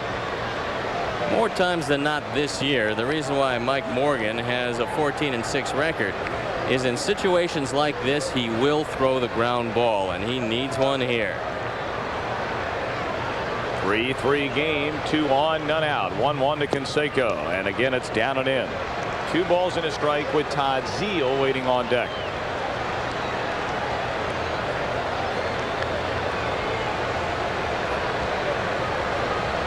Cardinals were very impressed with the 22 home runs at Louisville, Tom, because that's not an easy park to hit the ball out of. Well, it's not as a right-handed batter. They have a very short porch in right field. But Canseco, more times than not, will pull his, and they say when he hits them, you know it, just like his brother Jose. Well, a big pitch coming up.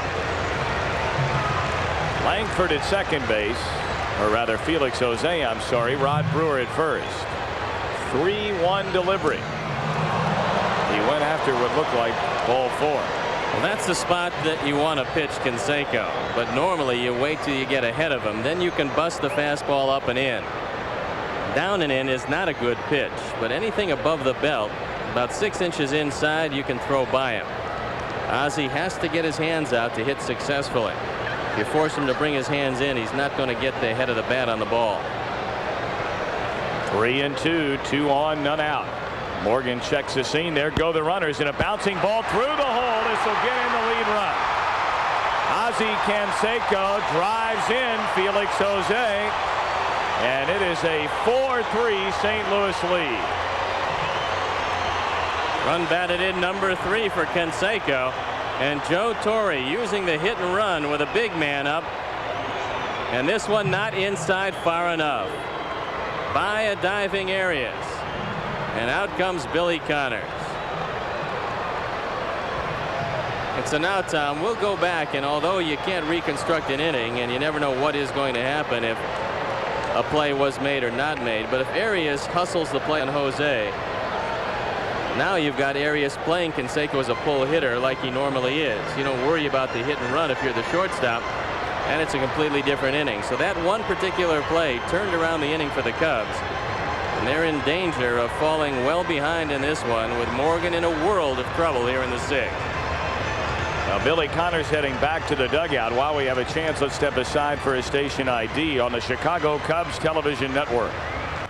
This is WGN-TV Chicago, America's #1 sports station.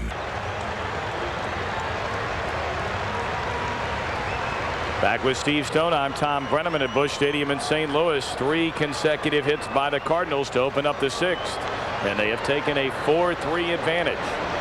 Brewer at second, Canseco with the RBI single at first, and here's Todd Zeile, who is 0 for 1. Lined hard to left field in the 4th inning after drawing a 2nd inning walk. There's a strike.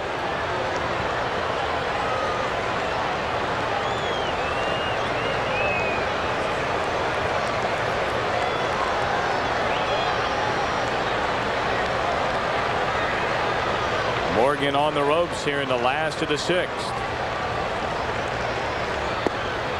1 ball, 1 strike.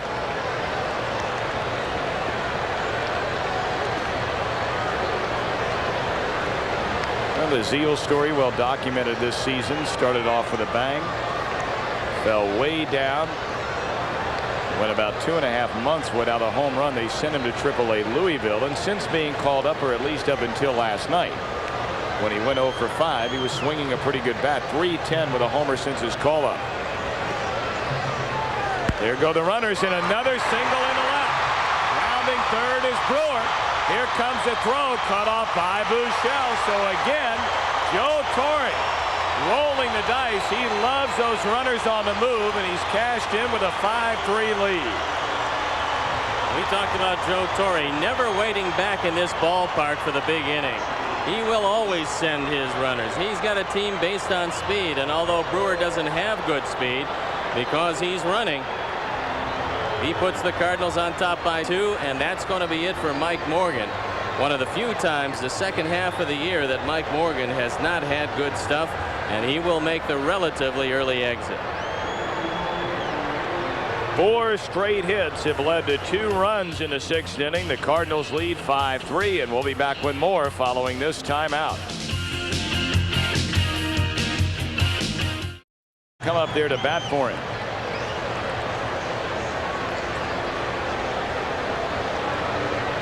Wilson has not excelled as he has in years past this season. Just 4 out of 22 with a couple of RBIs off the Redbird bench. But a .301 batter with 10 RBIs overall on the season. 4 hits, 2 runs, nobody out. Cardinals 5, Cubs 3. Wilson showing bunt, and the pitch is wide for a ball.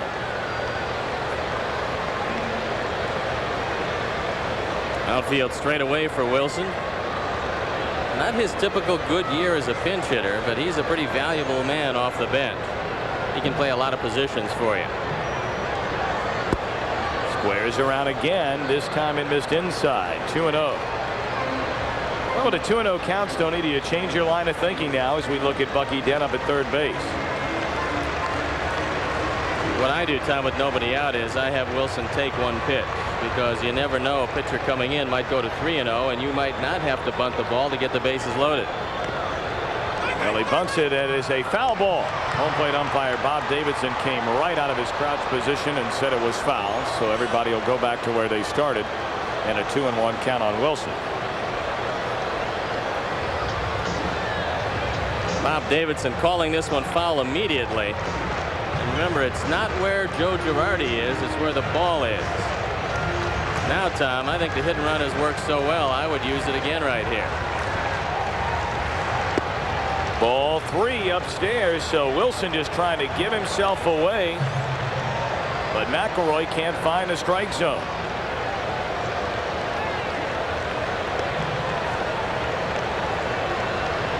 It was a 3-3 game when this inning started, but hits by Jose, Brewer, Canseco, and Zeile have made it 5-3. There go the runners, and a roller up the middle. It's into center. Canseco had stopped at third. He'll come in to score. On to third goes Todd Zeile, and it is 6-3 St. Louis. 3 straight hit and runs. And Tom, I can't remember the last time we saw that. All work to perfection. This time through the middle. And Wilson has driven home his... which run is that? his 11th run of the year. I think that's going to be it for Cormier. At least he is being called back, but now I guess they're going to let him bunt. I'll tell you one thing. I know those hit and runs can backfire on you and all kinds of things can happen, but it certainly is a lot of fun to watch. I think it's a great way to play the game, and I think the Cubs would benefit by taking a look at this inning and how an inning is constructed with just singles. Cubs have a tendency to play station-to-station baseball, and the Cardinals have to take advantage of their speed with very little power. Bunted into the air. Race got it. Stepping in front of McElroy, so Cormier can't get it down. He is the first out of the inning, and that ends a string of 5 consecutive singles by the Cardinals in this 6th inning. Cormier drops the head of the bat, and anytime you drop the head of the bat, you're going to pop the ball straight up. Race comes across. He makes the play. And the Cubs now 1 double play away from getting out of the inning.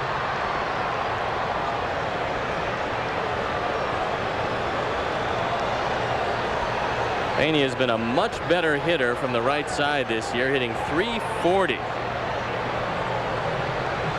Pena 0 for 2 tonight, has struck out twice. Is a left-handed batter. Walked and scored, and they were seeing if something was going on there.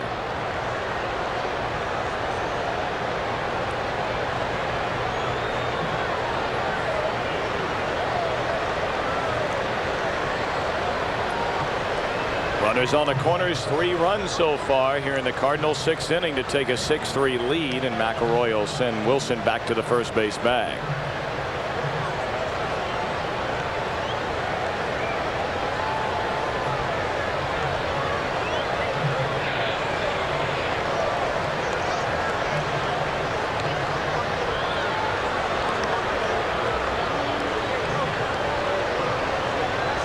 Well, we told you a big crowd on hand. 43,629 paid to see it on a perfect, nice weather-wise for baseball. 2-0 to Pena.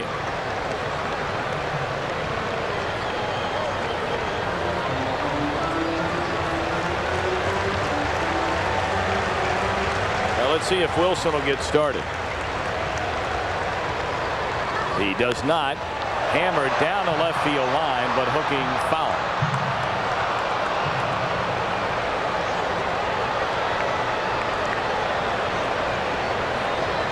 Let's see if Chuck McElroy will go to first with a pickoff attempt here, because here's the perfect hit and run count.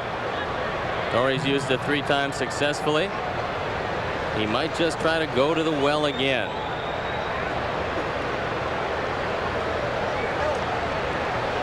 Wilson with a big lead at first. 3-1.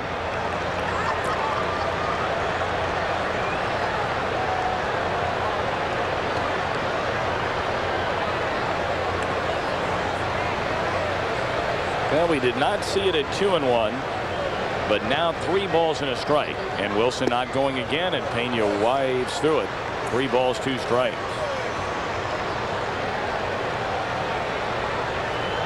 Joe Girardi taking a look over in the dugout, and perhaps he's asking for some help on pitch selection. He puts the fingers down, and they try to get out of this inning without further damage. There goes Wilson, and it's ball 4. The bases are loaded. And here comes Ozzie Smith. Now Ozzie, as you know, a switch hitter. .322 left-handed.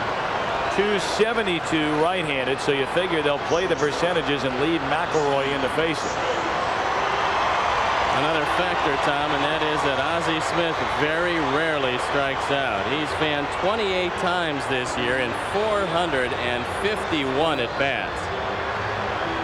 Odds are that he will get the bat on the ball. And if he hits it to McElroy or Buechele, they've got to come home with it. One after an off-speed pitch there from McElroy. 0-1. Zeal is at third, Wilson at second, and Pena at first. Despite the fact that Ozzie still runs well, he has grounded into 11 double plays. Outfield straight away and shallow. It looks as though Arias is a step in from where he normally would be at short. Buechele even with a bag at third. Went after the pitch, couldn't get it, but it rolls all the way over near the dugout. Zeal will score to make it 7-3. Wilson to third, Pena to second. Well, as we've seen so often this year, the Cubs with another wild pitch. That's the team's 61st wild pitch. This ball getting away from Girardi. Might have hit off the shoe of Bob Davidson.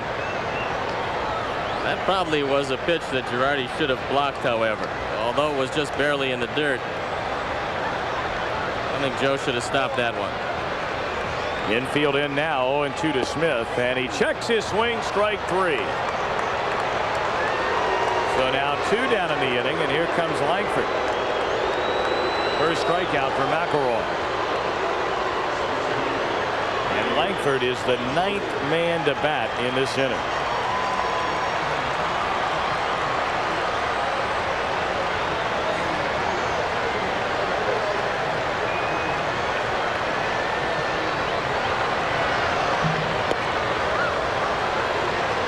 Langford down a strike. Mike Morgan 5+ innings, 8 hits, 7 earned runs. He walked 2 and fanned 2.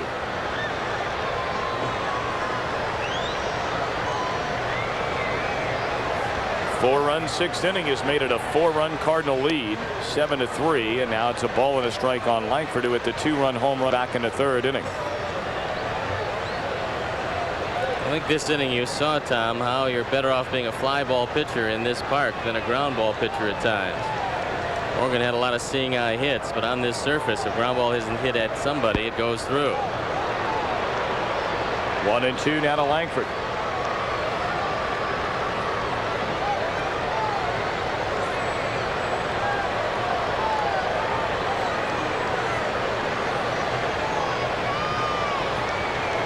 Four runs in, 2 men on, 2 men out. A ball and 2 strikes. McElroy to Langford, and it goes to 2-2 as a fastball is upstairs.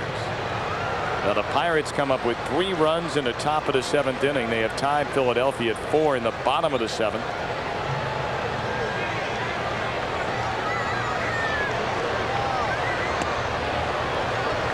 Three and 2.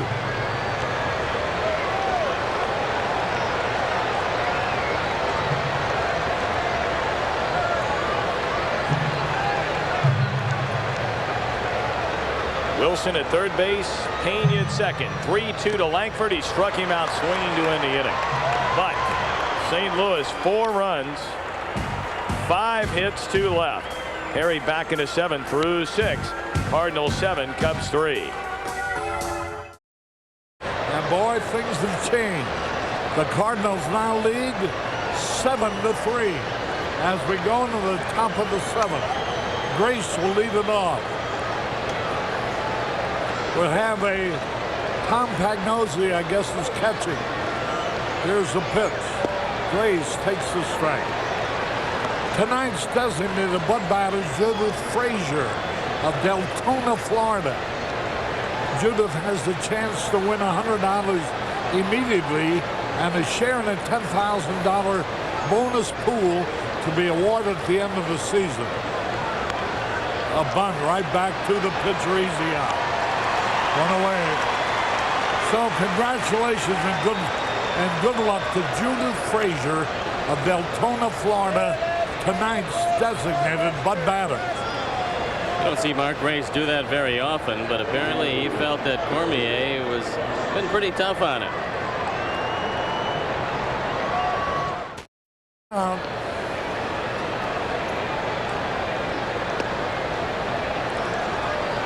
One ball, no strikes, 1 out. All 7 runs have been charged to Mike Morgan. He put the 4 men on hits to start the 6th. Boy, they put on 3 consecutive hit and runs and made them all work. Joe Torre said before the series started, Harry, that he cannot wait for the long ball, and though he scored the first 3 on the home run tonight, this is a team based on speed, and he showed you his philosophy about managing. Just keep sending it. There's a ground ball. Zeal has it over the first. 2 gone.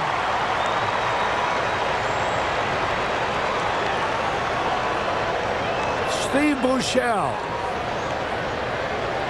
Top of the 7th. The Cubs, for a fraction of a second, it seems like, led 1-0. 2 home runs by the Cardinals in the 3rd accounted for 3 runs. Then in the 6th, 5 consecutive singles produced 4 runs. They had 5 singles, all 5 of them in a row, and the base on balls and a wild pitch. Fouled out of play, 0-2. The Cubs doing tonight what they did last night as far as the hits are concerned. They strung together a lot of base hits last night. But with Maddox on the mound, it was relatively easy. Tonight, Morgan just did not have it. And the Cubs have some catching up to do. 1 ball, 2 strikes, and very little time to do it in. 7-3. The Cardinals lead. The Pirates, who are behind 4-0, have tied up the Phillies. Montreal has defeated the Mets 4-1. The Pirates are tied at Philadelphia 4-4. Atlanta leading Houston 6-3. Bouncing ball. Nice pickup by Zeal. Over the first to retire the side. 1-2-3. We go into the bottom of the 7th. 7-3 Cardinals. Bottom of the 7th. St. Louis out in front 7-3. Jeff Robinson comes into the game. Chuck McElroy went an inning, gave up a hit, a walk, and struck out 2. And Robinson comes into this one 3-3. The ERA 3.18 on for the 43rd time. And here's the man who started it all in the 6th with an infield hit. Little did we dream then that what would happen would. That infield hit was the first of 5 consecutive base hits. There's a ground ball. Nice play. Sandberg throws him out. Boy, that Felix Jose can really run. 1 out.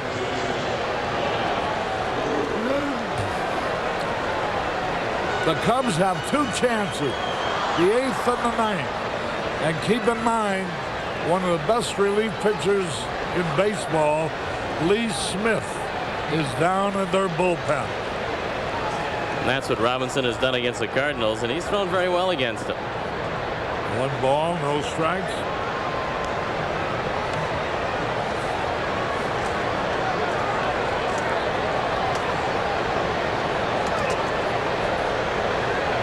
Rod Brewer, who's had a good night. 2 out of 3. 3 different years in the course of his career, he's led the entire Cardinal organization in driving in runs. That includes the major leagues. Now, although he wasn't here, he still had more runs batted in than anybody else. And they think that if he gets a full shot, he can play first base. Boy, he started a fine 3-6-3 double play earlier in the game. Boy, he fired a bullet at Ozzie Smith and took the return throw. The ball was really scalded by Derek May. There's another deflected by Robinson. Over to Sandberg, who throws him out. 2 gone.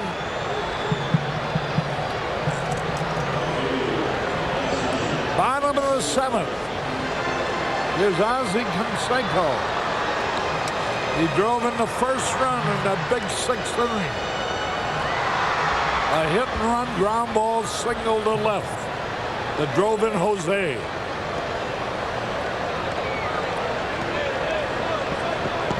Canseco has been pretty impressive in this series. He's had 3 hits, and he hasn't swung at too many bad pitches.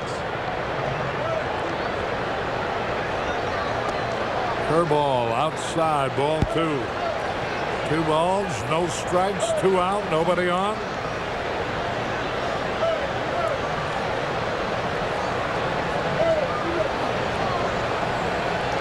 The Cubs replaced the Cardinals in 3rd place with their victory last night. The Cardinals could regain 3rd place by winning the game tonight. Canseco gets a base on ball. And here's Todd Zeile. He delivered a hit and run RBI single in that 6th inning. Ozzie was on base 3 out of 4 times last night with a base on balls and 2 hits, and he's been on base twice out of 4 times tonight. So it's been a very good series for him. Boy, he's just as big as his twin brother. And he is an identical twin.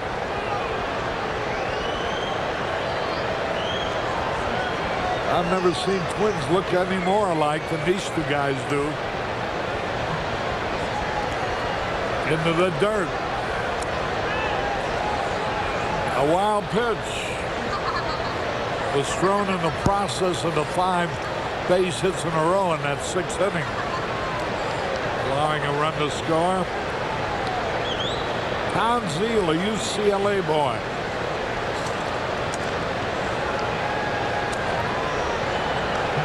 There goes the runner. There's the drive way back. It might be out of here. It could be. There it is. A home run. Zeile's 7th of the year. And now the Cardinals lead 9-3. Well, that's the ultimate hit and run because Canseco was going and Zeile hit number 7. He now has driven in 44. And apparently they served a wake-up call to Todd Zeile, sending him down to Louisville. Here's a man that was on the cover of the media guide this year for the Cardinals. But since coming back after a very, very poor start, Todd Zeile is hitting everything in sight. Well, they've scored 5 runs now on home runs as a result of 3 home runs. And they scored 4 runs on just base hits, singles. 1 ball, 1 strike. So I would say their lineup has been well balanced against the Cubs pitching this evening. 9-3, each team with 10 hits.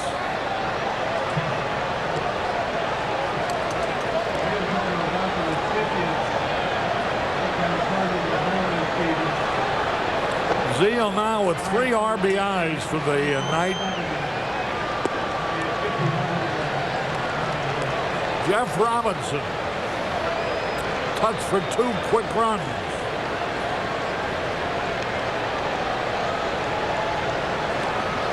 That was the 5th home run hit off Jeff this year. I don't know how many times it's happened, but I can't believe the Cardinals have hit 3 home runs in 1 game too often this year. Jeff Hartsock loosening up. There's a high pop foul back. 3-2. The Cardinals will be at Wrigley Field next weekend. Friday, a doubleheader Saturday, and a game Sunday. 4-game series. Agnazzi flies out to end the inning. Which 43,629 paid. Big banner crowd. Here's Derek Mays. Turns on 1, fouls the ball. Derek has hit the ball hard. All night long, nothing out of 3. He hit in that 3-6-3 double play. He hit a rocket down to Brewer with the help of Ozzie Smith. Completed the double play. 3-6-3. May, Girardi, and Arias coming up this inning. The Cubs trail 9-3.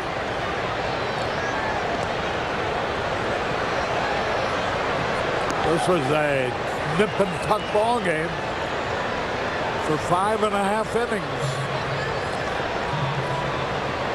Now the Cardinals got 4 in the 6th, 2 in the 7th, and now lead 9-3. Swung, and he struck him out. There's a look at Jeff Hartsock, and it looks like he's going to come into the ball game and get his first look as a Chicago Cub.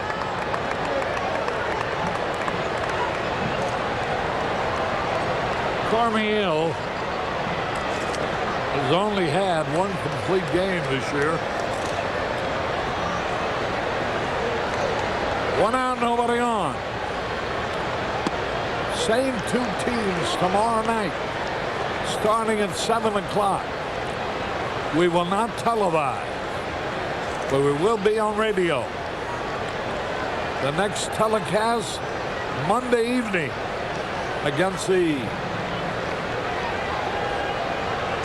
There's a drive foul out of play.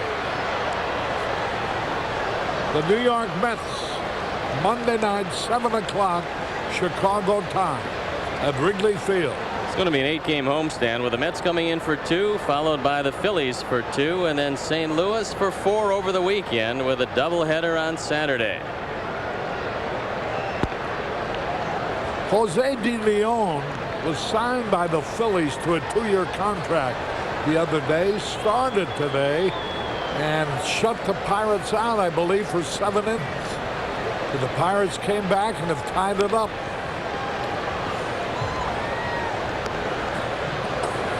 Four in the 8th.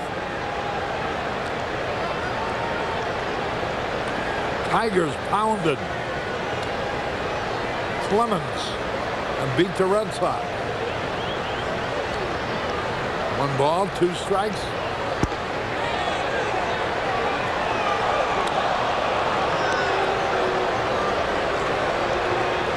Milwaukee shut out Baltimore. Cleveland defeated the White Sox again. 2 balls, 2 strikes. High pop fly. Easy out. And Langford puts it away. Here's Arias. Nothing out of 2.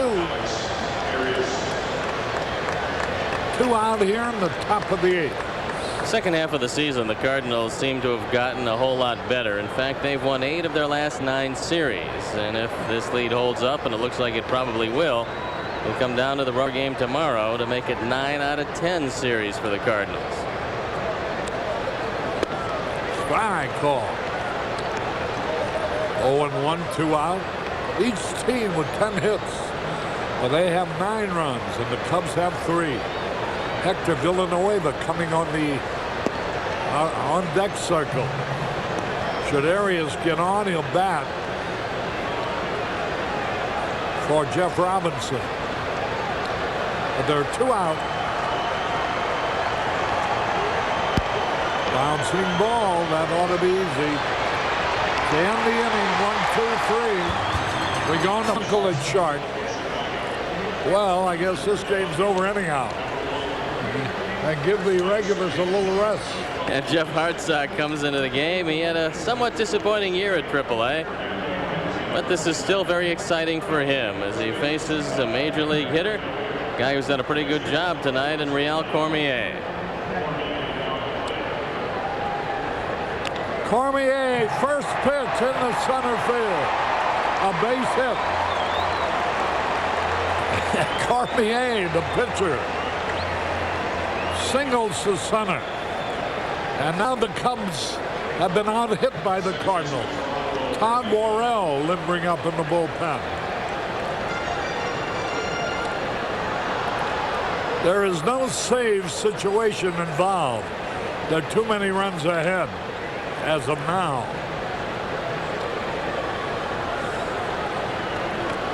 Here's Geronimo Pena. A little bit outside. Boy, you gotta love that name. Geronimo Pena. Bullpen up and going for the Cubs.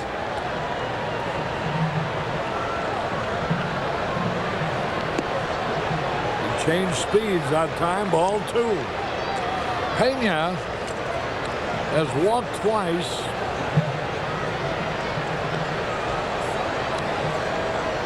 A switch hitter. Line drive, center field. Another base hit. Runners at first and second.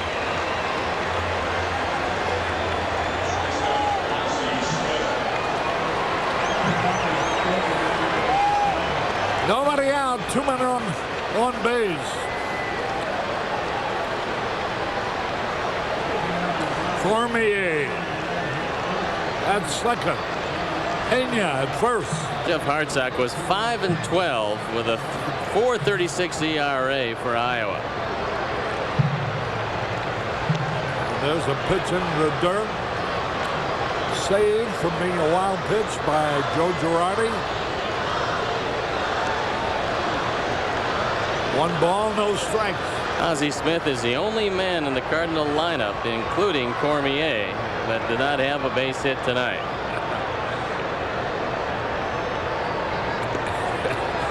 You want to bet? This is bet? 2 balls, no strike. Not that with what Jeff is throwing at this point. Ozzie 0 for 4. Runners at first and second. The pitch. Foul the bat. Well, maybe they'll be too tired for tomorrow night and the Cubs will beat them easy. It looks like tomorrow will be the rubber game of the series. Whoever wins tomorrow night will be in 3rd place by half a game in the case of the Cubs. 0 for 5 for Ozzie. Force out at second base. Runners at first and third.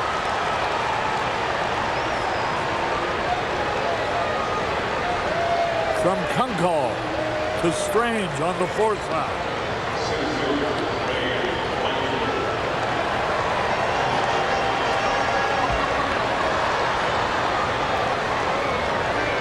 And here is Ray Langford, who started it all, a 2-run homer in the 3rd. Spoiling the only lead the Cubs have had all night. They were leading 1-0 at that time when he hit a 2-run homer to put the Cardinals ahead 2-1. Felix Jose followed with another homer, and they led 3-1. The Cubs tied it in the 4th, and that was the end. Give you an idea Cardinals got 4 in the 6th, 2 in the 7th, and that's how they lead 9-3. Give you an idea about how rare that was. It was the first time all year that the Cubs pitching has given up back-to-back home runs, and it took until the middle of September to do it. Swung and fouled it back. Langford. The 70 runs batted in now. 16 home runs. 1 ball, 1 strike. 1 out. 2 on. A little bit low. Ball 2. Joe Girardi behind the plate.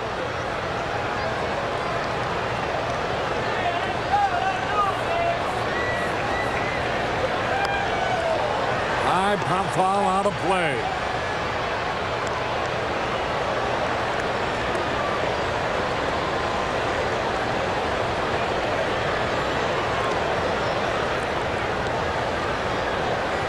Two-two pitch.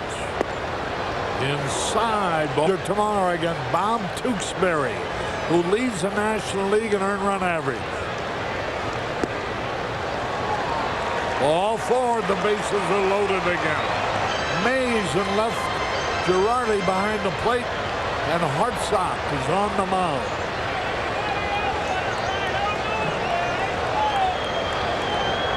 Felix Jose. High and outside. And Girardi goes out to talk to him. does have some power, and he has it from either side of the plate. Outfield deep. Outside, ball 2. 43,629 paid tonight. Swung and he missed. 2 balls and the strike. Swung and he missed. Trail 9-3. But the Cubs have won 9 games this year.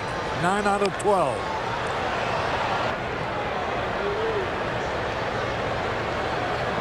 2-2 pitch.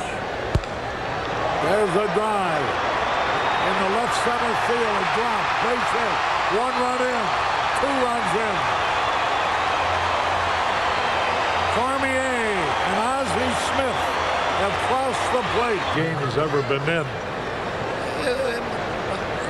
Why not let them go ahead and finish the game? At least get some experience. Well, I think what we're seeing. Brewers had a good night. Good curveball. Good ratio of strikeouts per innings pitched. Fouls. 1 out. Position. When you're 8 runs behind and you look up with 2 out and runners at first and second. 11-3 Cardinals. Oh boy, he had a cut. A tape measure home run if he hits one would be.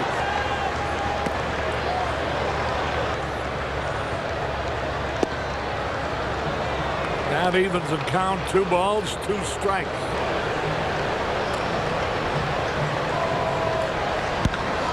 High fly ball into deep center field will be caught. And Ramsey hauls it in. 2 runs. He pinch ran once and he batted yesterday. Flat out. 1 strike and nothing. Cormier going for his second complete game.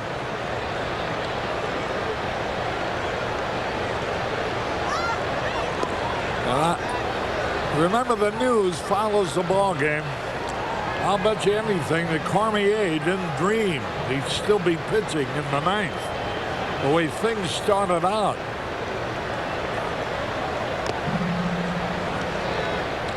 Ramsey.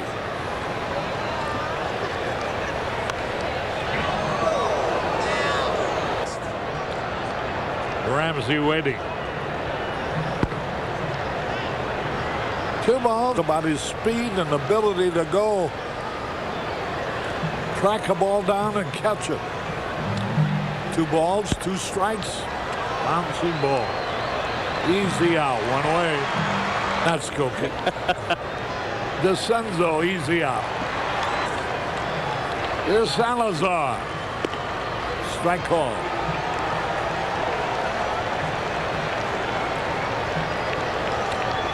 Two men around, nobody on base.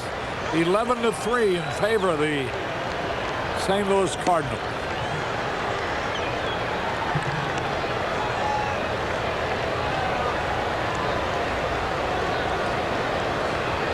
Morgan will be 14-7.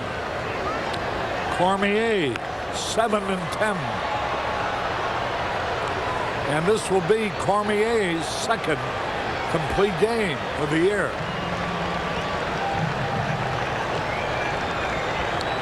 One ball, 2 strikes, 2 out.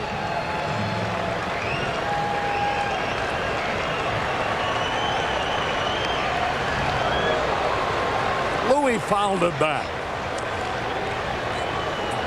Pan this crowd in the stands, Arnie, if you can.